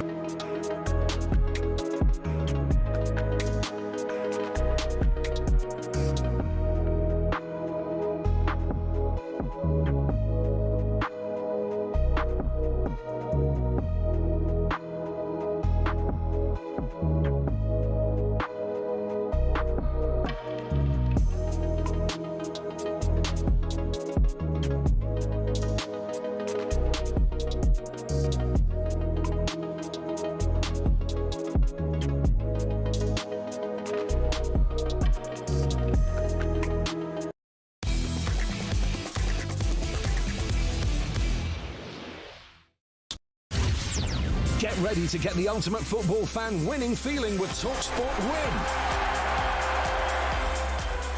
We're giving you the chance to win a trip to the 2026 FIFA World Cup, courtesy of Adidas. You and a mate could be in New York on June the 27th, seeing England against Panama live. We've got your flights, hotel, spending money, match tickets, and the official Trianda match ball all covered. Head to talksportwin.com to enter, and for full T&Cs now. So it's time for the section that you've all been waiting for, the Roberto Martinez quarter of an hour, because we're going to talk about his current side, Portugal, and his former team, Belgium. Andy, let's start with Belgium, actually, because we talked a little bit earlier on about this idea that it was a golden generation, and I've never quite subscribed to that theory. I thought it was a selection of some very good players, some not so good. But I'm never sure that squad was the best in Europe. I'm never sure it was the best in the world. And Roberto Martinez got a lot of stick for not getting them to a position where they could win a major tournament. He did. I look at Belgium. 2018. He did. He did, didn't he? Because they got to the semi-final in 2018. They were better than France. Yes. And France had to play more defensively than they did at any other stage in the World Cup to edge them out. Look, Roberto Martinez, like we'll get onto the Portugal bit in a minute. massively, massively underrated international coach and a really smart thinker about the game. And the way that they beat Brazil in the quarterfinal of 2018 was amazing. Going back to what you were saying before about putting them in the mix to win, he did it really in 2018, didn't he? Now, look, I know you can say that was the closest they came, wasn't it? That was the best. Yeah. When you look back, that was the best campaign that he mounted and that group of players mounted, wasn't it? Yeah, it was. And look, like you, I think they were never the best team in world football. They were never the best team in world football. And I kind of wonder if a lot of the discussion we have about them is because that golden generation, in inverted commas, contained a lot of Premier League players. And so there are a lot of players that we're familiar with, we're familiar with their qualities. So I wonder if that slightly colours our view of them and makes them think that they were a little bit better than they were. But just as they weren't like absolutely impeccable then, I don't think they're as terrible as a lot of people out there think they are now. Look, they weren't good at the Qatar World Cup. There's no doubt about it. But they've had to rebuild after losing a lot of big players. And whether you think it was a golden generation or not, however you want to frame it, the fact is losing players of the like of Alderweireld, Vertonghen, it all mounts up, doesn't it? Yeah. You know, there's no doubt about it. And we've seen that with Croatia, losing not just good players, but players with vast amounts of experience who you trust in these big tournaments. I think is huge. Now, with that in mind, I think it's really interesting that they've chosen to take Romelu Lukaku to this tournament because Romelu Lukaku obviously had this serious thigh muscle injury in pre-season for Napoli. Just to underline, for Napoli, he's played 64 minutes all season combined of football. Now, going back to what we were talking about before with Kylian Mbappe, and that slight suspicion from some Real Madrid fans that it got to a certain point in the season and he thought, right, I'm all focusing on the World Cup now and that's me. That's certainly what some people at Napoli thought about Romelu Lukaku when he went off to do an individual training camp in Belgium in the international break in March and didn't come back when he was asked to immediately because he wanted to carry on working on it then. I mean, I think that's damaged relations with Napoli, even though Antonio Conte's gone, to the extent that they'll be looking to shift him this summer. Obviously, the fact that he's a guy on massive wages that hasn't played is a huge part of that as well. But it's interesting to see him come and score against Croatia in the comeback game, and come and make an impression against Tunisia as well. He talked about it after the Tunisia game. He said, "Look, that I'm out there and playing is basically a miracle after the season I've had." Now, it's still thought that he won't start when it comes to the tournament proper. But they've kind of got a bit of an issue, haven't they, Kev? Because Loris Openda, who's brilliant for Lens and Leipzig, has had pretty much a blank season with Juventus. It's been, sporting-wise, it's been absolutely disastrous for him. So basically, Rudy Garcia hasn't been able to pick him. But on the other hand, I think you look at the fact that, okay, Lukaku won't be able to play every minute, but he is fresh. There's no doubt about that. Yes. And so's Kevin De Bruyne, having missed a huge part of the season. Yeah, that's the big question mark, isn't it? How fit are they? How sharp are they going to be? Those big hitters. I think it's a big tournament for Jeremy Doku. At least I hope it is. He's one of my favourite players. I think he's an entertainer. I think the question mark over him has always been, can he deliver the numbers? Can he actually produce the goals and assists to go with all the tricks and the flicks and the one-on-one ability? I think Pep Guardiola's been the making of him. I think he's starting to really do that now and be somebody who can deliver. So I think Belgium's campaign's going to be absolutely fascinating. And that takes us on to Martinez's current station, which is that of Portugal boss. And my feeling, rightly or wrongly, about the Euros was that I've got no problem with Martinez hitching the wagon to Ronaldo. Fine. I understand that. He's the greatest goal scorer international football's ever seen statistically. There's no getting away from that. He is an icon. And if you didn't pick him when he was available, then you are walking a tightrope before you even start. However, this is about degrees for me. And when you play him for 120 against Slovenia and the team doesn't score, and when you play him for 120 minutes against France and the team doesn't score, that suggests to me a little bit of a blind spot when it comes to Ronaldo that Martinez has. Is that fair? Yeah, I think it is fair, Kev. And look, honestly, I think Roberto Martinez has done a lot of good things for Portugal. He's also mucked up the Ronaldo succession plan, in my opinion, because Fernando Santos did a lot of the hard work for him, really, didn't he? By leaving him out. Yeah, by put Gonzalo Ramos in. Yeah, exactly. And I think it's interesting when you look both during and post Fernando Santos, you look at the fact that two of the biggest games that Portugal have played in the last 4 years are that game against Switzerland, where Gonzalo Ramos came in, scored a hat-trick against Switzerland and played brilliantly, and the team played brilliantly, more to the point. And then the qualification game against Armenia, where they beat them 9-1, where Ronaldo's suspended. And look, a lot of that, I think, is about there being no doubt at all that it's Bruno Fernandes' team. And look, since 2022, all the best moments for Portugal has been when Bruno Fernandes runs the show. There's no doubt about that. Now, look, I think there's a very positive thing to the shape that Portugal have at the moment and the quality they've got in terms of their deeper midfield players. Now, it'll probably be Vitinha and Ruben Neves, although it might be Vitinha and Samu Costa. But the fact is they've got two very trustworthy players in front of the defence, which means that Bruno doesn't really need to come and get the ball. So really, he can just do his turbo Lampard or whatever he wants to do. He can play the last pass. He can get into the box and score goals. And he can pull the strings in the best possible way. Now, we've heard, like, I remember speaking to Ole Gunnar Solskjaer about this recently, and he said the biggest strength and the biggest weakness of Bruno Fernandes is the fact that he wants to do everything. And you've got to try and stop him doing everything, but basically it's his entire personality. And I thought that's really a great point, because that's what he did at Sporting. That's what he did for the first little bit of his career at Manchester United. He wanted to do everything, and they wanted him to do everything. But I don't think either United, actually, or Portugal really benefit from that. When you can get him to concentrate on what he's best at, that definitely works.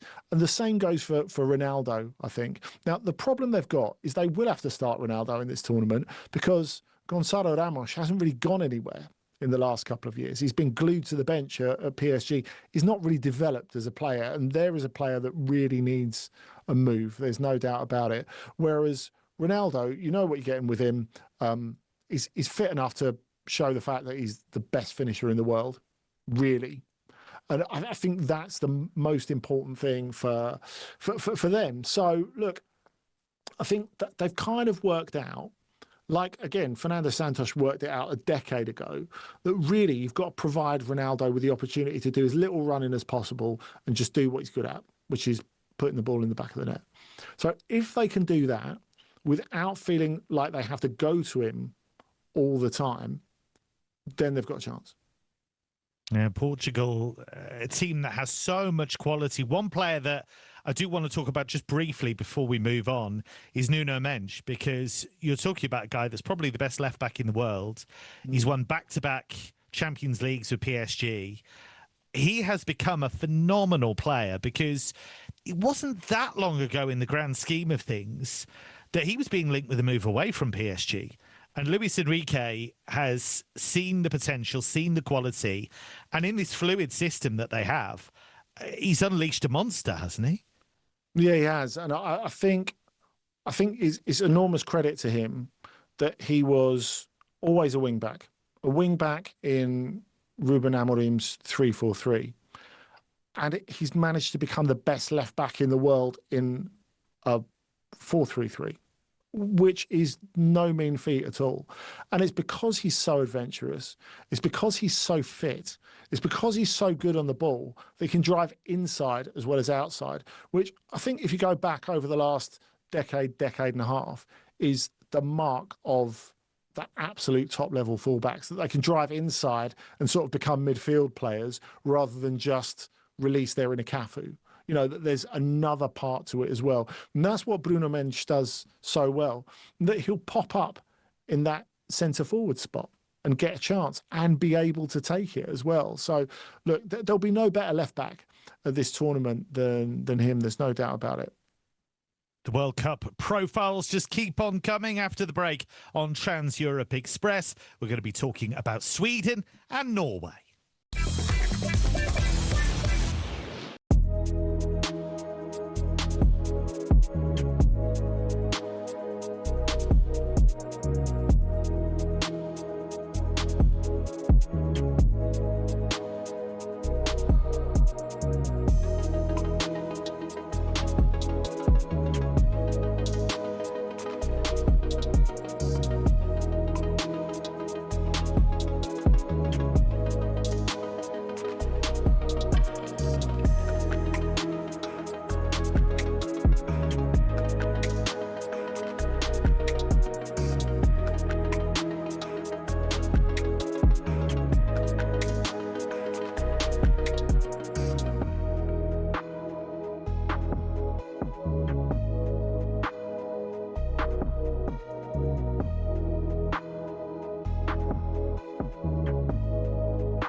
To be considered a big club, like the likes of Man City, Man United, Liverpool, Chelsea. What, Man City's bigger than Arsenal?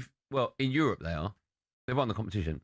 Cool, they won the... But what are we saying? Are we talking about trophies or are we talking about... I'm talking about dining at the top table with all the big heads that have won it. Do you think you need... What, so we're only basing this on Europe? So if you win the European Cup, that means you're a big club? In Europe. Well, are we not going off all the trophies that we've won? We haven't won that many. We've won Arsenal? Are you joking? Well, okay, take FA Cups out of it. No, forget FA Cups. Leagues. Leagues.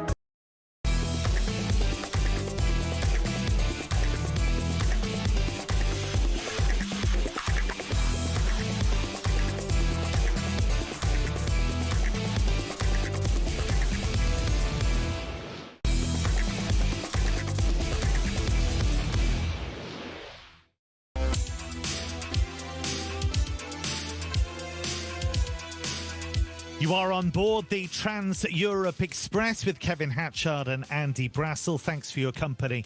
As always, we're speeding through the World Cup previews. We're going to talk about Sweden and Norway to wrap up the hour. Let's kick off with Norway, actually, Andy, because there's a lot of talk, understandably, about how exciting this team is, how they battered Italy home and away, how they've got Erling Haaland, how they've got Alexander Sørloth, how they've got Martin Ødegaard, Oscar Bob, Antonio Nusa.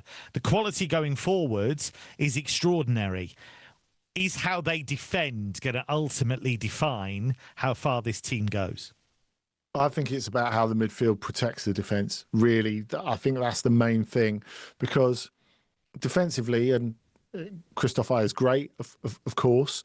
It's not the same level as the front two bits of the team. There's no doubt about that.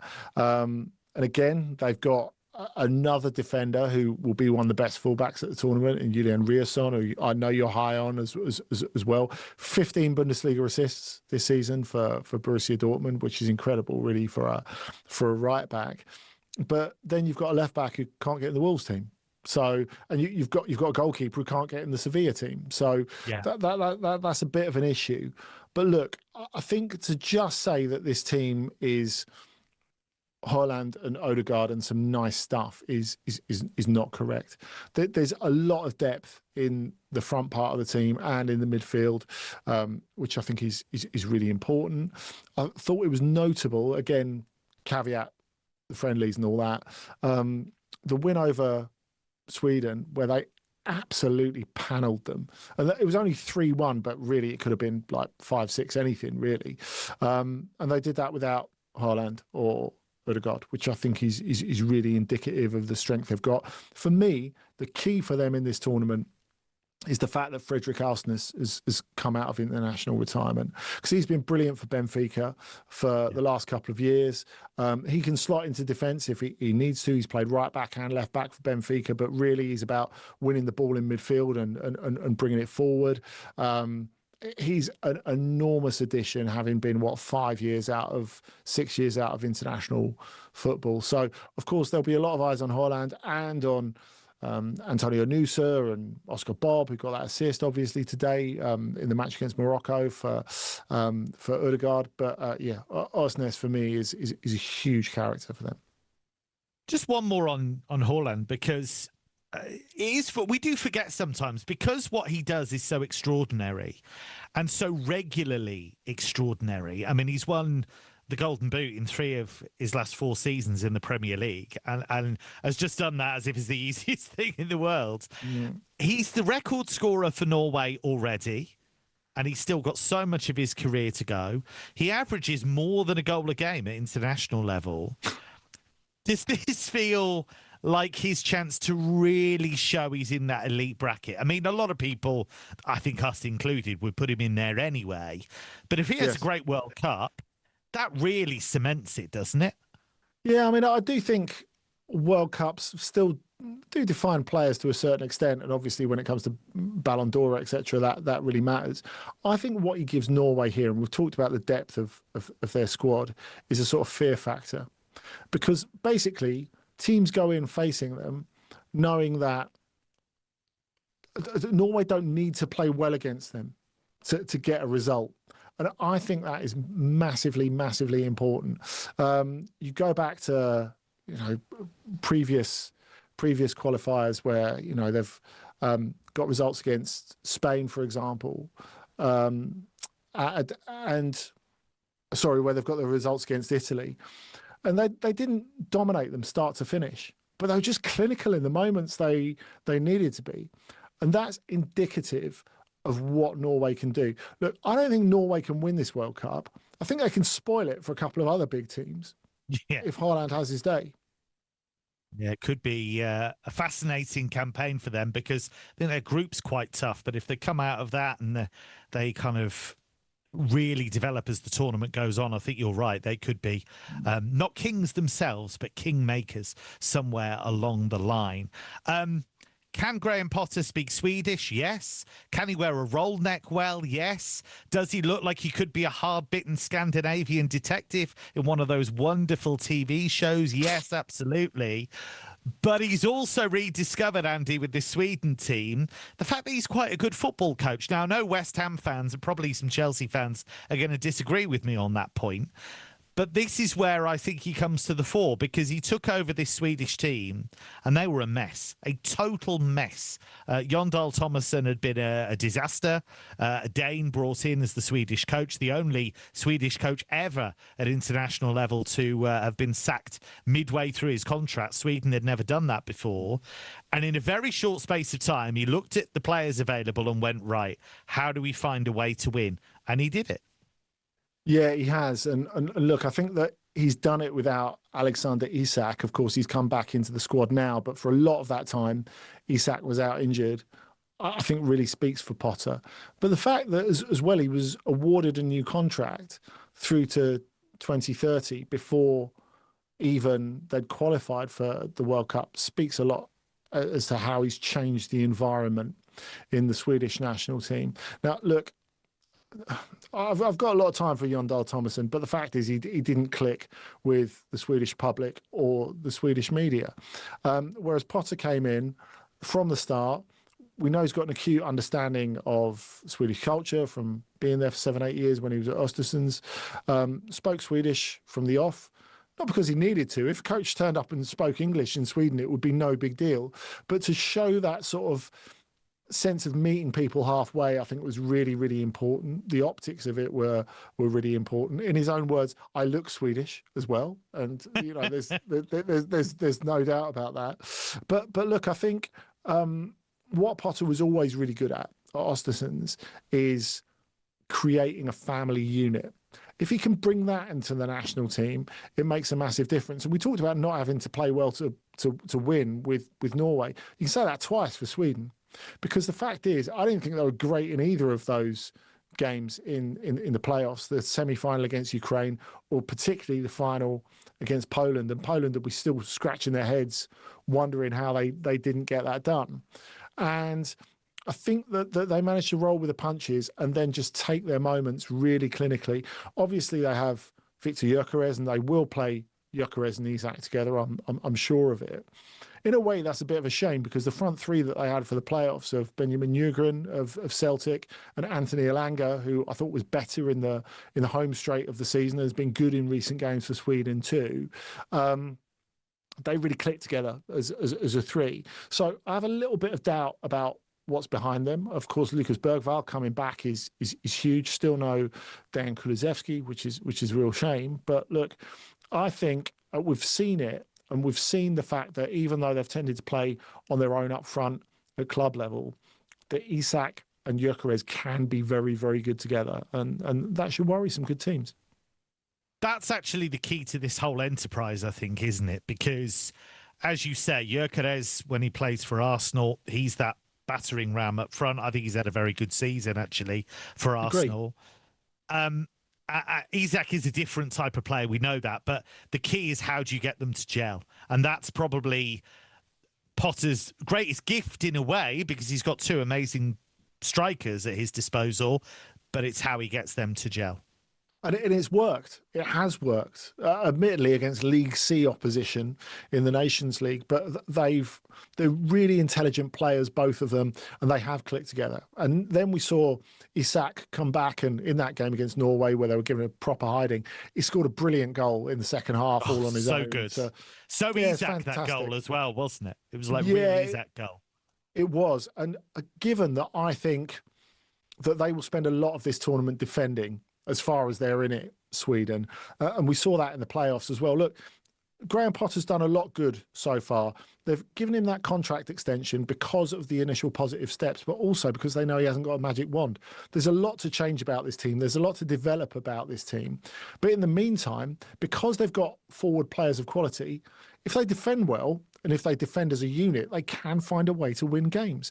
And if you look at how successful Isak was on the counter-attack at Newcastle in transition, he was absolutely deadly for a lot of that time. And, that really took away a lot of the way that Newcastle played going into this previous Premier League season that we've just completed. And we've seen it with Gyökeres playing for Sporting in the Champions League. He can do the same thing. Plenty more to come in the final hour of Trans-Europe Express.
Tyson Fury, Floyd Mayweather, Canelo Alvarez. Just hearing these names makes you think money and the hundreds of millions of dollars, pounds or Saudi riyals in boxing. But that's at the top. At the bottom, it isn't quite the same. Even for those on the rise, there's not an awful lot of cash in the boxing world, And if you're just starting out, well, it can be a very costly exercise indeed. But don't take my word for it. Here's the former European champion, talkSPORT's Spencer Oliver. You're turning professional and you're boxing, let's say, York Hall on a non-televised fight. You have to sell tickets to earn any money, but you have to cover the wages of your opponent as well. So if you don't have the ability to be able to sell enough tickets, you effectively have to pay to fight. A far cry then from Jake Paul facing Mike Tyson in 2024, when the purse was reported to be around £48 million. But the vast amounts of cash lining the top dog's pockets isn't the norm in a typical fight. Let's say you're lucky and you get between 5 and 10 grand. You're going to get 10 grand max for that. 10% goes to the trainer, 25% goes to the manager. Then we've got the tax man to pay as well. So we're cutting that money in at least half. So now you've got 5 grand for a 10-week camp. So you're talking about a guy here earning, he might be clearing 500 quid a week. How do you support a family on that? So boxers chase the dream. And, you know, there's probably 2% of them that actually make it. So say you do make it and you start to rise up the ranks. Strikers Boxing, a training academy, says the mid-tier fighters can earn more, somewhere between £10,000 and £50,000 a fight, depending on record, profile, opponent and popularity of weight class. It's only at the top level does the real cash start flowing in, with the top-tier professionals, i.e. those going for titles, earning 6 figures a fight. Something else you'll have heard of is the terms prize fighter or journeyman. A prize fighter is, as it sounds, someone who picks up fights where they can and gets a nice big check if they win. Journeymen are the fighters who take on up-and-comers, effectively used for experience in the ring. Even if they're going up against a real prospect, a young Anthony Joshua, for example, these guys will be lucky to earn more than 10 grand. So the average boxer isn't as rich as you'd think.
You're listening to Danny Kelly's Trans-Europe Express. I'm Kevin Hatchard, sitting in for the great man tonight, and alongside me is the European football expert, that is Andy Brassell. Lots coming up in the final hour of the show, including half an hour, yes, half an hour, you lucky people, of Tim Vickery. He's going to be bringing us his view on all of the big hitters from South America. We're also going to be looking at how Croatia and Turkey might get on. We'll have a little word about the 3 co-hosts of the World Cup as well. How are Mexico, the US and Canada going to fare at this World Cup? It's all coming up in the final hour of Trans-Europe Express.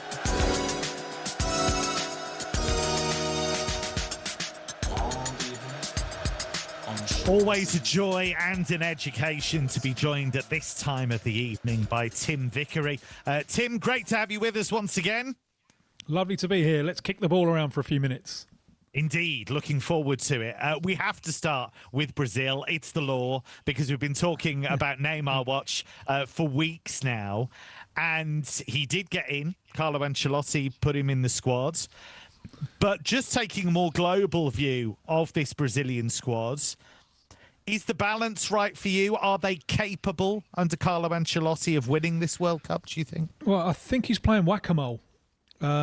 We were talking, and they played Panama last Sunday in the Maracanã, and the first team played the first half, and then all change, and the reserves played the second half.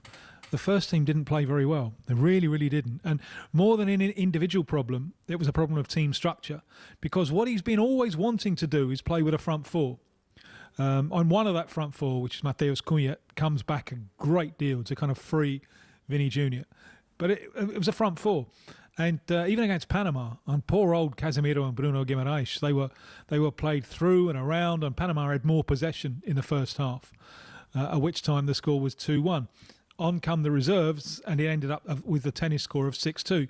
So the little doubt there in Ancelotti's mind, he came away from that thinking, yeah, I think we might need 3 in central midfield. Well, the problem with his squad is he only picked 5 midfielders in a squad of 26. And so yesterday they had their second final warm-up friendly against Egypt, this time in US soil, Columbus, Ohio. They won 2-1. It was an unremarkable game, I think. But early on in the game, they lost their attacking right-back, Wesley, who with a muscular injury.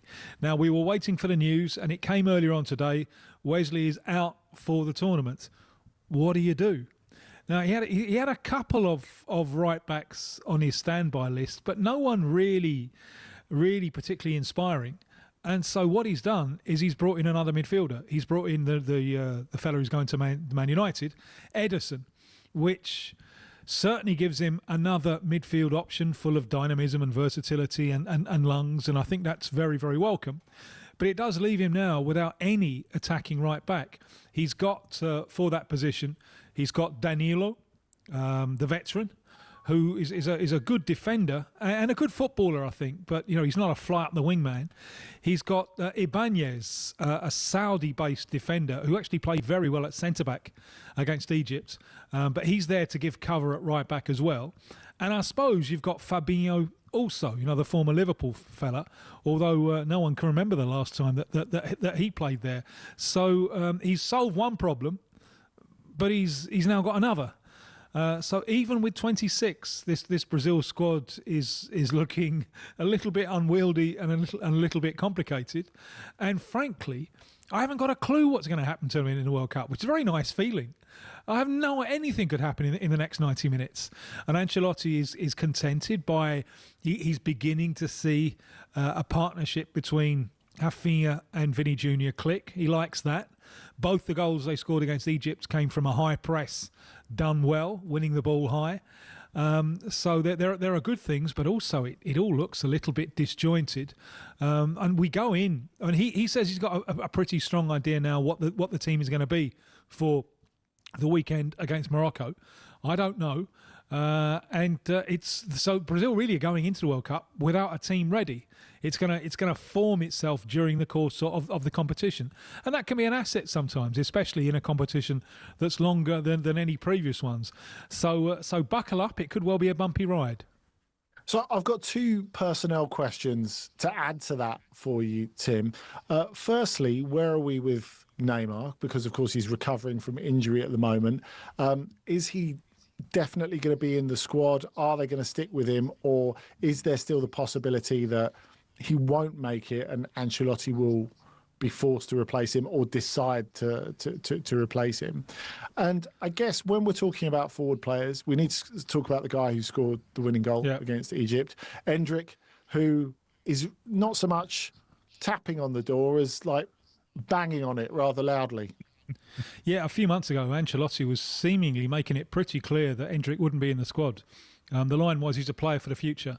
And well, he's really forced himself into contention.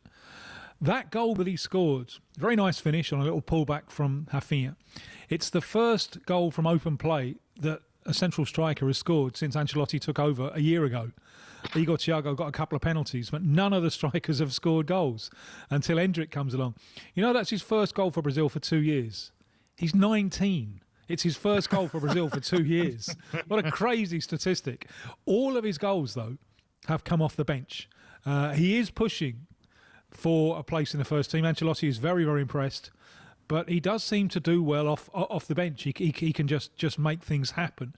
So he's certainly going to play in one form or another. And that really wasn't clear 2 or 3 months ago. Neymar, well, assuming that he doesn't break down again, he will go. And there is with this type of injury, there is a possibility of breaking down again once you start going, especially with a player of his age and in injury record. I think, my learned friends, and I'm gonna put a theory on you now. You remember 1994? The final there in the steaming Rose Bowl between Brazil and Italy. Remember that Carlo Ancelotti is there. He's assistant coach there to Arrigo Sacchi. And it's one of the most surprising moments I've ever had watching football. Franco Baresi, the Italian captain, leads the team out. He's had a knee operation during the course of the tournament. You're thinking, no way, it is impossible that Baresi will rush back after a knee operation and will mark Romario. This cannot happen. It did happen, and Baresi put Romario in his pocket. It's one of the most amazing things I've ever seen. It's a great injustice that Baresi missed in the penalty shootout, although I think probably the better side won. I was always fascinated by this. And a few years ago, I saw the two coaches together, Carlos Alberto Parreira of Brazil and Arrigo Sacchi of Italy. And they talked about this, and they said, you know what, the conditions of that World Cup, the extreme heat, and being subjected to it for so long over the course of so many games, it was inhumane. And Baresi was able to get the better out of Romario because at that stage of the tournament, come the end of the tournament, it was better to be injured than to be tired. And I think Ancelotti, who was there and with Sacchi, has filed that one away.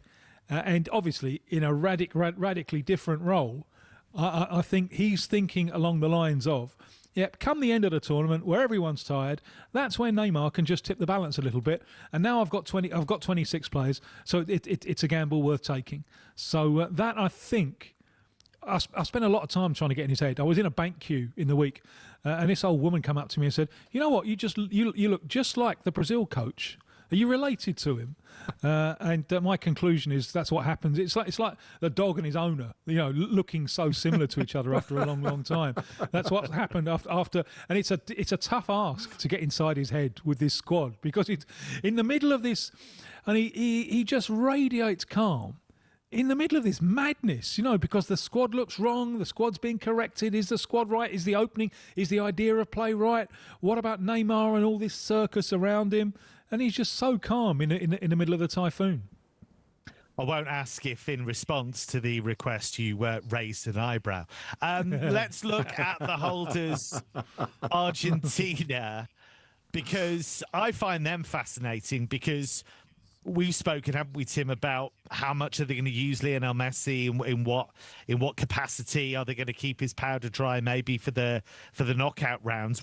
Where is this Argentina team at? Because you've got Julian Alvarez, you've got Lautaro Martinez, you've got a lot of quality throughout the team. Where are they at right now? It's such an opposite to Brazil because Brazil, you don't really know what the identity is. Argentina, you know exactly what you're getting. They've played their first warm-up match last night against Honduras in Texas and won very leisurely 2-0, but they were without a lot of play. They're still nursing players. They've lost one reserve centre-back, Balerdi. They may well be losing others. There are a few others there who are in cotton wool. Messi didn't play.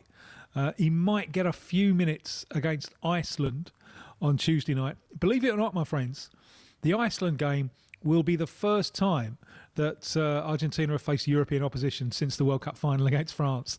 It has seemed, over the last 3.5 years, that Argentina have been on a kind of prolonged victory lap. A 3.5-year victory lap. But they're a lovely side to watch.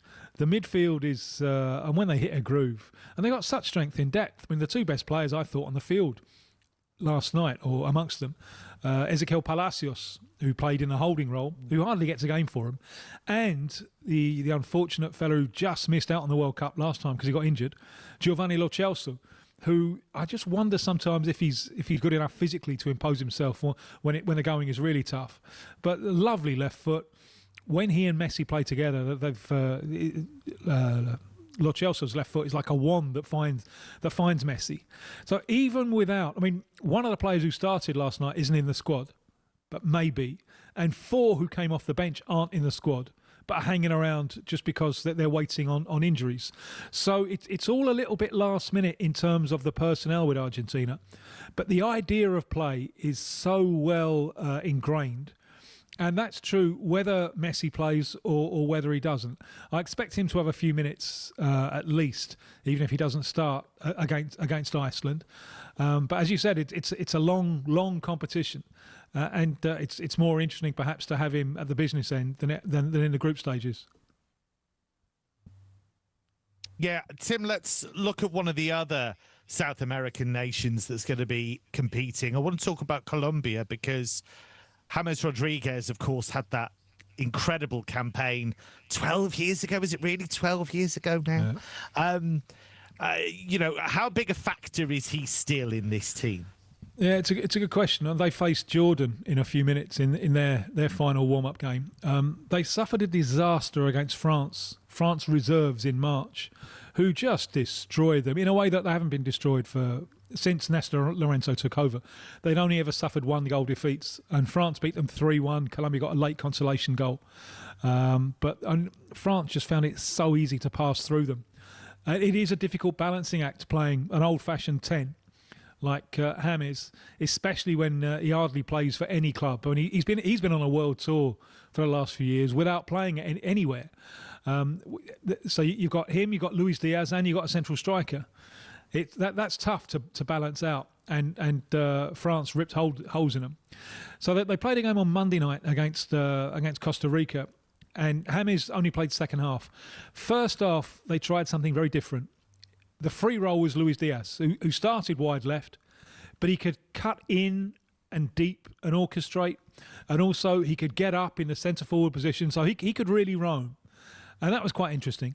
And then the way that they ended the game was with James in front of two holding midfielders, just to give that a little bit of support. And the final goal that clinched the 3-1 win was a lovely through ball that he hit to Luis Suarez, who scored a very similar goal to the one that the Arsenal scored, Havertz scored in the Champions League final. So at this late stage, Lorenzo, the coach there, is still having to shuffle his pack and look at ideas, because the idea that he's been working on for years, James plus a central striker and Luis Diaz against the toughest opposition. I think that if they press up, I think that leaves them too open. So they're also a little bit of a quandary at the moment. Quite what they're going to do. It is amazing that there's a few sides here that you would have thought, after 18 competitive World Cup qualifiers and an international tournament, you would have thought that everyone is more or less ready. But there are a few sides you look at and you think, I still don't know exactly what they're going to do, and Colombia are one of those. It's the beauty of football. There's so much silliness within. Never fear, another quarter of an hour of Tim Vickery good coming your way on Trans-Europe Express.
The latest episode of How to Win the World Cup is now available. Matt Ford and comedian Jacob Hawley sit down with England legend John Barnes to discuss England's chances this summer and if Thomas Tuchel can lead the Three Lions to the World Cup. That's the How to Win the World Cup podcast, available right now on the talkSPORT app or your favourite podcast provider.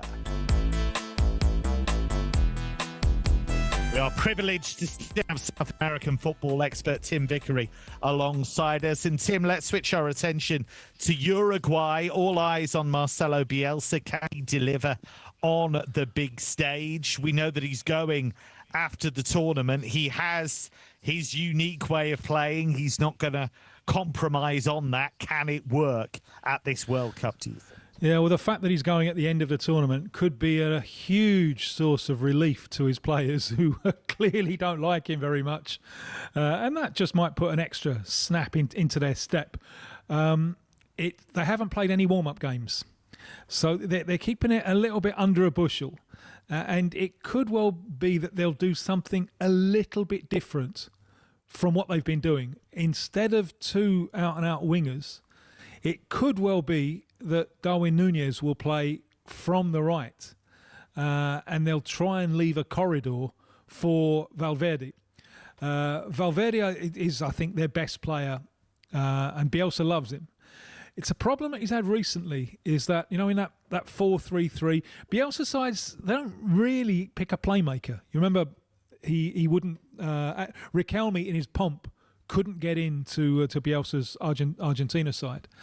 But a South American-based player, a Brazil-based player, Di Arrascaeta, has become a real hero. Uruguay have been trying to fit him in now for nearly 12 years. This is his third World Cup. He's a subtle talent, and maybe he doesn't quite fit into, and he says this himself, that he finds it hard to fit in to the Uruguayan national side. And he's picked up an injury, and they may cut him. They may think, well, we keep him and he might be right for later on in the tournament. But without him, it means that Valverde is freer. I think it's been a problem trying to fit the two of them, Valverde and a playmaker, because if you've got the playmaker there, you have to let him free to make the play. And that is a constraint on Valverde. So without Di Arrascaeta, Valverde could be given the freedom of the side. But one thing which I think is very interesting is the venue of their games. You know, it's Saudi, Cape Verde and Spain. The first two are in Miami and the third one is in Guadalajara. That sounds pretty. That's a lot of exposure to heat, I think. You wonder how they'll be able to play at full tilt Bielsa intensity, or if he'll cut his cloth a little bit. Don't think he's ever been a great tournament coach, just because maybe there's a tendency there to burn out his players, and tournaments are for who paces it properly. So they're another one who are absolutely intriguing. Started off extremely well when Bielsa took over. The Copa America 2 years ago in the States, when they had a month with him, was the turning point. Relations in the camp deteriorated massively. Since then, they've been absolutely dreadful. Now, given some time training, can Bielsa come up with something different and get Uruguay's mojo back? Tim, where are Paraguay at? They're in an interesting group, of course. They're playing the United States in the joint host nations opening fixture in Los Angeles. And then they play Turkey, so it doesn't get any easier before that last game against Australia.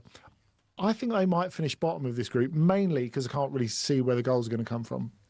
Yeah, good point, especially since in their farewell friendly Friday night, Julio Enciso has suffered an injury. And he's touch and go, and it looks like there's no chance of him playing in the first game or maybe the second one. And he is the quality. He's where the quality comes from. He's been really good for Paraguay for the last 2 years. But Paraguay are ecstatic to be there. And they will defend with all of their traditional Paraguayan resilience. They've got some pace, and Almiron leads a phalanx of quick wingers. And they've had a problem, I think, also in trying to fit in at their best in Enciso and Diego Gomez. There's just a fear that maybe that might be easier with Enciso gone, you can free Gomez, and the fella who will almost certainly come in for him is a very interesting one. He's Brazilian, really, and he played under 23 for Brazil, but he's got a Paraguayan grandmother, attacking midfielder called Mauricio, who has he only changed his footballing nationality in I think February, in time for the March friendlies. He's just had little cameos with Paraguay. Came on early on Friday after Enciso went off injured, and looked really good. Looked like a midfielder who can orchestrate their play, can give them a little bit of change of rhythm. 2-footed, and it frees Gomez a little bit. There are people in Paraguay, I mean, serious people in Paraguay, who think they can go all the way.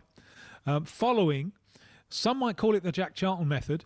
I call it the Paraguay Copa America 2011 method, when they drew all their group games and then drew the quarterfinal, drew the semi-final, and found themselves in a final without having won a single game, where they went down to Uruguay in that final. But the format of this World Cup does favour that kind of team, and if they do fall short and if they do come bottom of the group, it won't be for lack of heroic defence, commitment, running, marking, covering. They like it like that. They like it. It brings out the best. There are never a side to be judged in friendlies, I think. And if I was the States, it wouldn't be my ideal first game against Paraguay, because I think it's not always easy to look good against them. In an instant, you just sold me on 2016 Portugal winning it, Tim. Sorry, Kev. There's a lot of talk at this stage, when you're a few days out from a tournament, who are the dark horses going to be? Who's going to spring a surprise? I'm hearing those terms linked with Ecuador a lot. And I suppose when you have the kind of defensive strength they have and the quality that they have, that's understandable. But they're still reliant on Enner Valencia up front. That's a big concern, right? Certainly is, yeah. Although it is 18 games unbeaten now. The final whistle's just gone. They beat Guatemala 3-0. I'm always wary of those unbeaten runs. They tend to end exactly at the point where they shouldn't end. Remember Argentina's 3.5 years ago? Qatar ended against who? Saudi Arabia in the first game. It's not easy to score a goal against them. The defensive unit is magnificent. They have Pacho, Hincapié, Ordóñez, who's great as well. Elsewhere, they're quick, they're athletic. They're not easy opponents for anyone. Yes, the goals are a problem. I wonder how much you've seen, Kev, of Arevalo at Stuttgart, because he just seems to be coming into contention. Arevalo, Spanish-born, represented Spain at youth level, but he's got an Ecuadorian mother or something. Anyway, he's come in with Ecuador. He's only a young left-footed support striker, but he just seems to be gaining relevance. Do you, from what you've seen of him with Stuttgart, do you think that he can make a difference, take some of the strain off Enner Valencia?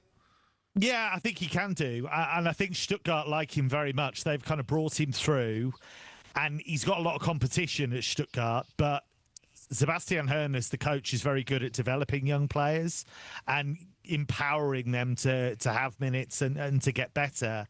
And I think they've got quite high hopes for him. They like him very much. So I don't think he would look out of place. And given the fact that they are a bit like him, that's the kind of option they're going to need. Even if it's for only half an hour here and there, that might make all the difference. It's striking how similar this group is to Ecuador's last time around. The order of the games is different. Last time around, they got the tournament off with a good win against Qatar, were better than Holland in the second game and deserved to win instead of a draw. And then they only needed a draw against Senegal, and that, for a young side, that can be confusing. And they didn't really do themselves justice, and they lost 2-1 to Senegal. This time, there's Curaçao there, so that's the kind of Qatar. There's Germany there, which is Holland. And there's Ivory Coast. But this time they start against Ivory Coast. The big difference, of course, is that more teams qualify this time around. But that's a really interesting game to start. And I think Ecuador would almost certainly be happy with another one of their many 0-0 draws. And then they'll be thinking, all right, we get that. We get a win against Curaçao. And then we're booked in bed and breakfast for the knockout stages, and then someone has to score against us to knock us out. So you can see Ecuador getting into the competition, and anyone who draws them in the knockout stages has the task of breaking down that defensive unit, and it's not going to be easy. Certainly isn't. Tim, a joyous half hour, getting the latest on these South American big hitters as they prepare for the World Cup finals. I'm sure we're going to be hearing you a lot over the course of the tournament, and I'm sure you'll have great fun. It's going to be really intriguing to see just who wins that golden trophy in a few weeks' time. Tim, thanks a lot. My pleasure. Speak soon. So coming up after the break on Trans Europe Express, we'll take a look at the three co-hosts.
Absolute wet wipes. The lot of yous.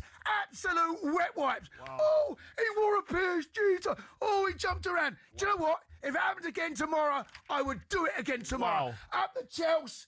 Here we go. There she There she is. Look at that. Wow. Look at that bad boy. He took it too far, Dino. He took it too far. He took it too far. Up the PSG. Up the PSG. Up the champ.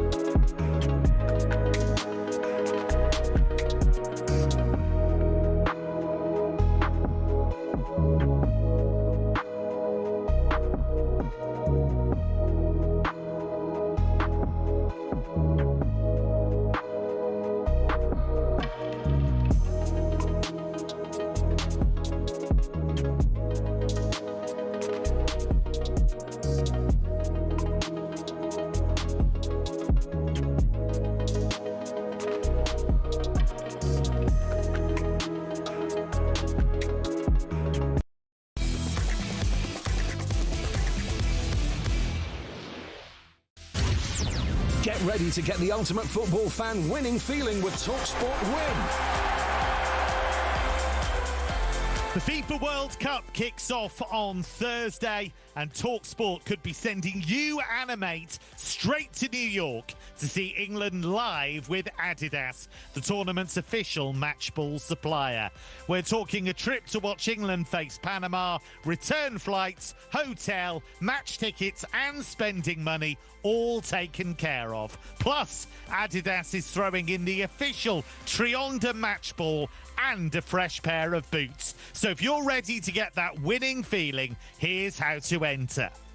For your chance to win, head to talksportwin.com or text WIN to 83338. Text and online entries cost £2.50 plus your standard network rate, or call 0343 418 7260. Entries must be in by 4 p.m. June the 12th. That's when you'll need to answer your phone if it rings. 18 plus, UK residents only. This is a TalkSPORT promotion. Full T's and C's at talksportwin.com. So for your chance to win, text WIN to 83338 now. So we are going to talk about the co-hosts, Canada, USA and Mexico, in just a moment. But Andy, we have an update on the Real Madrid presidential election and how it could be shaping up. Yeah, we do. Not far from the end of the count now, according to latest reports from Madrid. And the gap has narrowed. Florentino Perez has should still be a decisive lead. He's got 62% of the votes counted so far, it seems. 38 last knockings for Riquelme. So this means that Florentino Perez will remain the president of Real Madrid. But we talked about the sort of threat to his authority that smaller gap could represent. But yeah, just a little way to go. Riquelme has done the right thing, and he's left the bit where the autocine, which is where the votes are counted, and gone back to his campaign headquarters, which normally means that they know they've got beaten, right? Yes, absolutely. Yeah. But that's some showing. If that's how it turns out, that's some showing from Riquelme. And as you say, that is at least a light tap in the teeth from the boot of the Real Madrid members. We shall see. On to the co-hosts then of this World Cup. Let's start with Mexico, actually, because, you know, Mexico at the Azteca, that's proper World Cup, right? That's part of the fabric of the tournament. And I know in Mexico there's a little bit of trepidation about how this is going to go. You know, is there enough quality throughout the team? But I look at the fact that they're at home in all three games in the group. It's a fairly weak group, I think. There's an opportunity here, isn't there? And they've got Raul Jimenez, who, yes, he's 35, but he's still scoring goals in the Premier League for Fulham. They're a team that likes to put crosses in. He loves crosses being, you know, sent into the box. There's a chance for them to do something here, isn't there? Yeah, there is. It's not beyond the realms of possibility that they could win the group. And that is crucial going forward, because if they win the group, it means that they stay in Mexico for the knockouts, which is absolutely huge because the atmosphere will be extraordinary. Now, look, I was lucky enough to see them last year in the Gold Cup playing in Los Angeles. And, you know, it was definitely one for my football bucket list, seeing Mexico and their national team in Los Angeles, because the atmosphere there with so many Mexican people is just pretty good. It's really, really good. Now, it was a little bit subdued by its normal standards, simply because of the threat of ICE, who were out there trying to pick up people, as we know they have been over the last year and a bit. And you know, hopefully that's something that won't affect this World Cup going forward. But it certainly won't affect it in Mexico, obviously. And you know, the Mexican fans will be very keen for their team to stay in Mexico so they can fully support them. Of course, they're very well supported in the US as well, but it's not quite the same, particularly in the current situation. And yeah, I do think that whole scenario, and of course they open the whole World Cup with that game in Mexico City against South Africa, it covers a multitude of sins, really. Those sins being that this is a far from exceptional Mexico side, which I think is something that has to be noted as well. But look, if ever a team needed a clement group, and they have had a more clement draw than either the US or Canada, it was them. And Javier Aguirre back for yet another spell as the Mexico coach. And he's got all of that experience, hasn't he? That's the thing. So be really interesting to see how they go. A word on Canada, because Jesse Marsch gets a bit of a raw deal, you know. He gets the Ted Lasso kind of thing, and people think he's a bit Brent and a bit cringe. I like the guy, and I like his football. I think it's active. I think it's direct. I think it's full of energy. We don't know how he's going to be able to get the best out of this group of players. And there is a blow already, isn't there? Because Alphonso Davies, and this is always likely to be the case, is struggling already physically. He's missed so much of the season with Bayern, and he is a really important player for them. Yeah, he's absolutely huge. And yeah, it's a huge problem for them. Now look, Alphonso Davies wants to be out there, but he said, look, you can't expect miracles. And I think especially when you look at where he is, I mean, I think they'll see where they are going into the second group stage game and decide if they're going to play him from there. Obviously, this is a one-off opportunity for him, playing for his country in a home World Cup. but also he wants to have a good rest of his career. And, you know, there are a lot of players who've been, like, really have had the course of their career changed by playing through injuries at a tournament because they wanted to do it so badly. So I think erring on the side of caution is the sensible thing. Now, they've got a couple of other injuries as well, but I think Davies is by far the most important one. And it's the fact that his whole game is about dynamism. It's why he works so well at left back, having started out as a winger, because he can make that burst from deep and really get momentum. You know, that's a huge part of what he does, and that he can perform the skills that he does at such high speed is just amazing. But look, I think a good thing for them, and I saw their game against Ireland, and they played well for a lot of it, I thought, despite letting that penalty go out of nothing and not managing to close out the game. The goal scoring is something that I feel is pretty good for them, because you have Jonathan David, who's very, very capable. He's had a much better second half of the season than he did first, where he really struggled initially to settle at Juventus. Promise David getting fit, I think, is important for them. So if they can get him fit, that's a really good thing as well. I just think in that group with Bosnia and Switzerland, there is a little bit of expectation. But those are two really tough opponents, I think, for them. I think it'll be hard for them to finish top two. Yeah, I think they're a step behind both of those teams. I don't think people are giving Bosnia-Herzegovina nearly enough credit, because I think under Barbares, they're a team that knows how it wants to play. They're direct, they're physical, they'll kick you, they don't care. They've got some really good strikers on form. I think that's going to be tough. And that brings us to Mauricio Pochettino's USA. And a team that you mentioned earlier in the show had played pretty well against Germany. Anthony Robinson scored an absolute banger from the edge of the area. My concern over them is that, for all that Christian Pulisic says that, I actually played really well in the second half of the season, I just didn't score goals for Milan, that seems to be completely divorced from reality.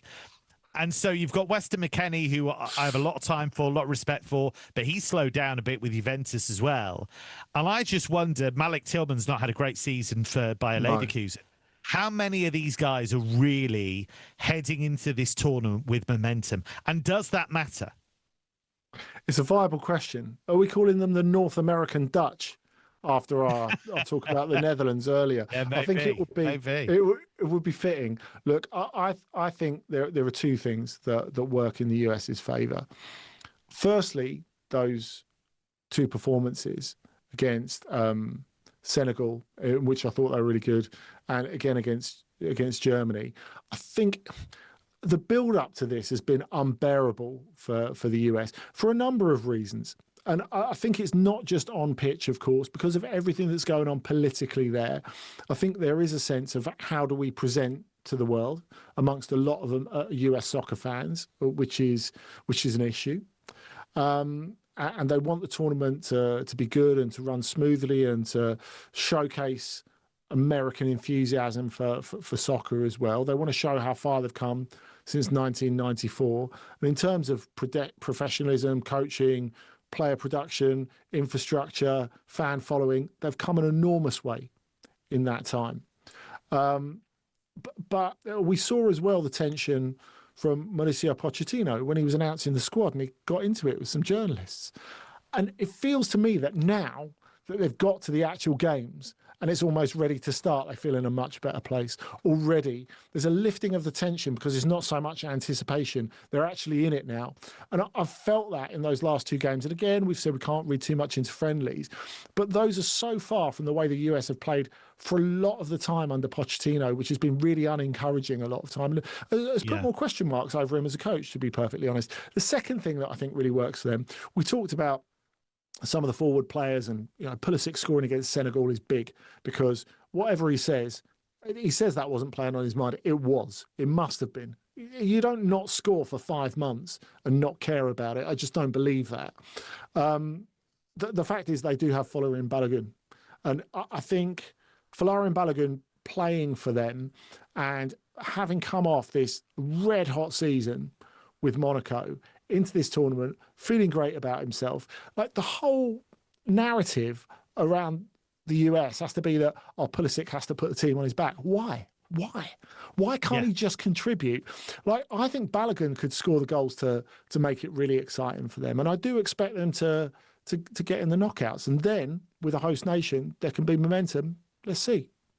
Yeah, I've been a fan of Pulisic for a long time, but he's not there in terms of being that kind of player like a Messi or somebody like that who could put the whole team on his back. I just don't think he should have that pressure put on him. I agree with you. And I don't think he's capable of quite doing that and doesn't need to, because he can be one of many who shine. Talking of shining, coming up after the break, we're going to be talking about the potential breakout stars of this World Cup right here on Trans Europe Express.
Perez, for his part, has promised he'll appoint Jose Mourinho as manager if he's elected. She's done it, already. Well, that's what he wants to do, but he's got to get elected to make it official. Riquelme, meantime, for his part, is saying no to Mourinho. He's promised to make Madrid legend Raúl his sporting director and will not appoint Mourinho. He says, if I win the elections, I will bring to Real Madrid a superstar manager, the biggest manager you can imagine. Jose Mourinho is not that manager.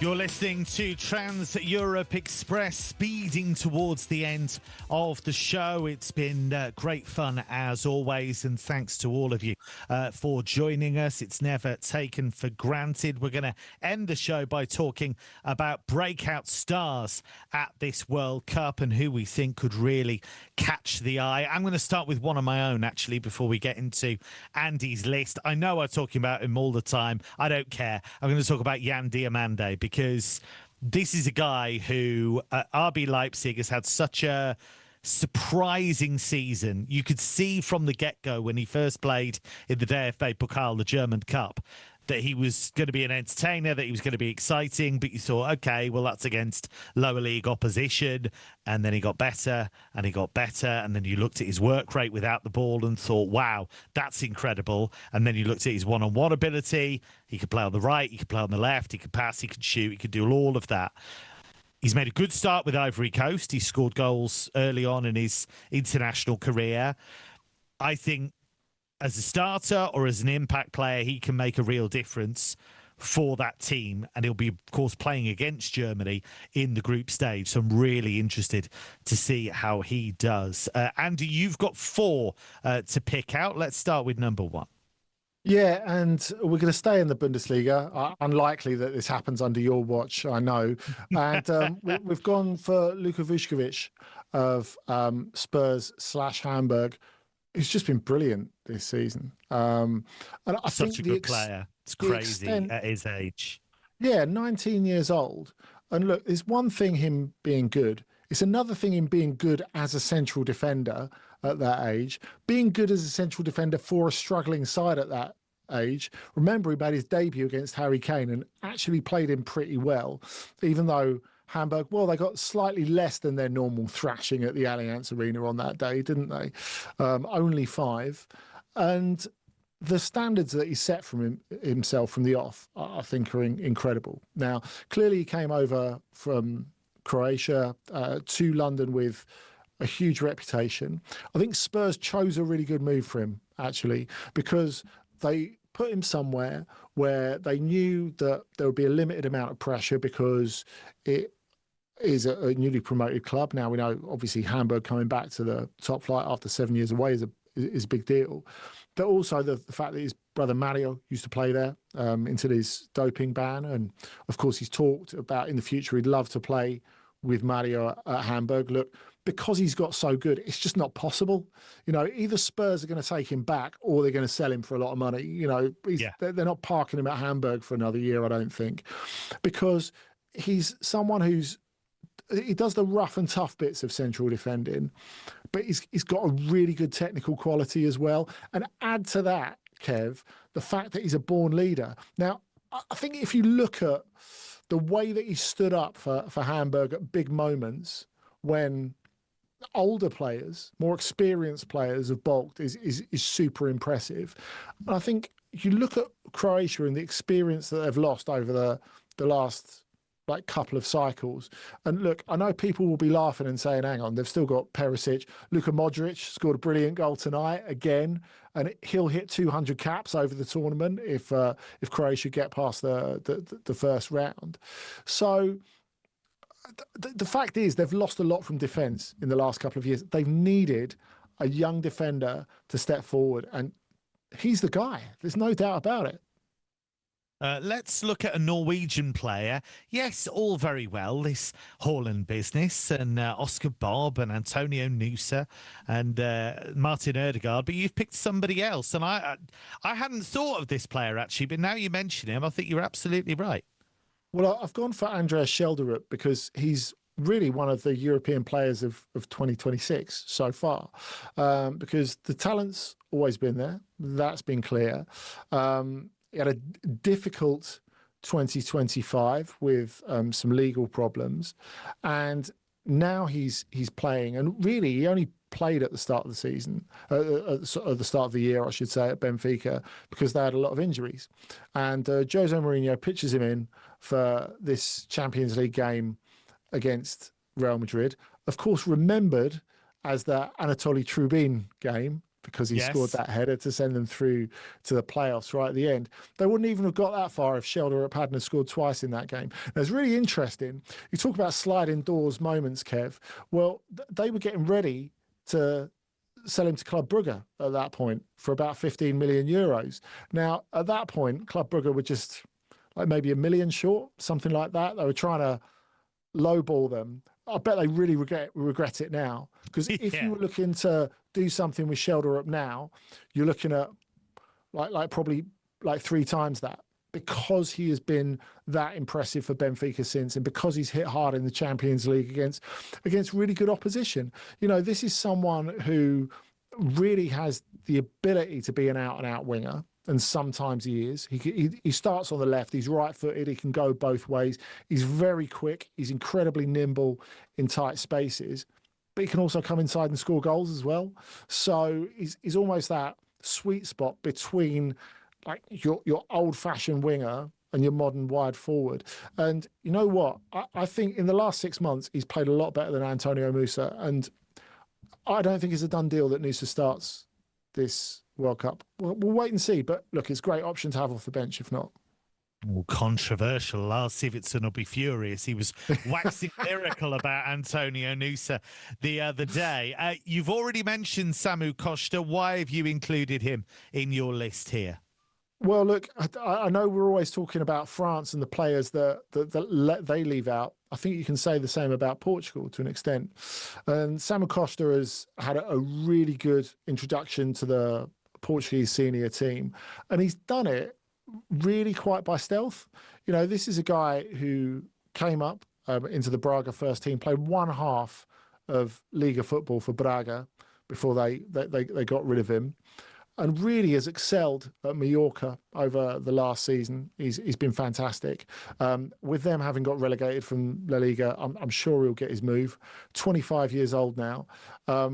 A defensive midfielder who can do the physical stuff, who's really good on the ball, and can actually get forward and score goals as well. So it'd be interesting to see what him and Vitinha do. You know, they've got so much attacking talent, Portugal, but will they take the handbrake off to the extent where Vitinha and Samu let each other go in turns? I mean, 7 La Liga goals this season for a side that went ages without getting results at various points of the season. And you've got to bear in mind with João Palhinha having a very presentable second half of the season on loan at Spurs, Samu is the guy who's kept him out of the squad.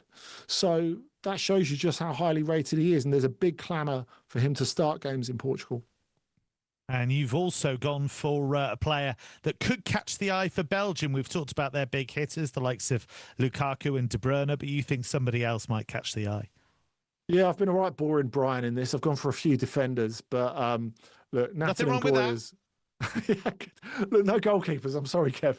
But look, yeah, next week maybe. Look, I've gone for Nathan Ngoy of Lille, who's been just brilliant this season, really. And we talked about Belgium losing a couple of defenders. A couple of the young defenders have come through, well, not so young anymore, I suppose. Arthur Théat, who everyone thought would lead the defence going forward.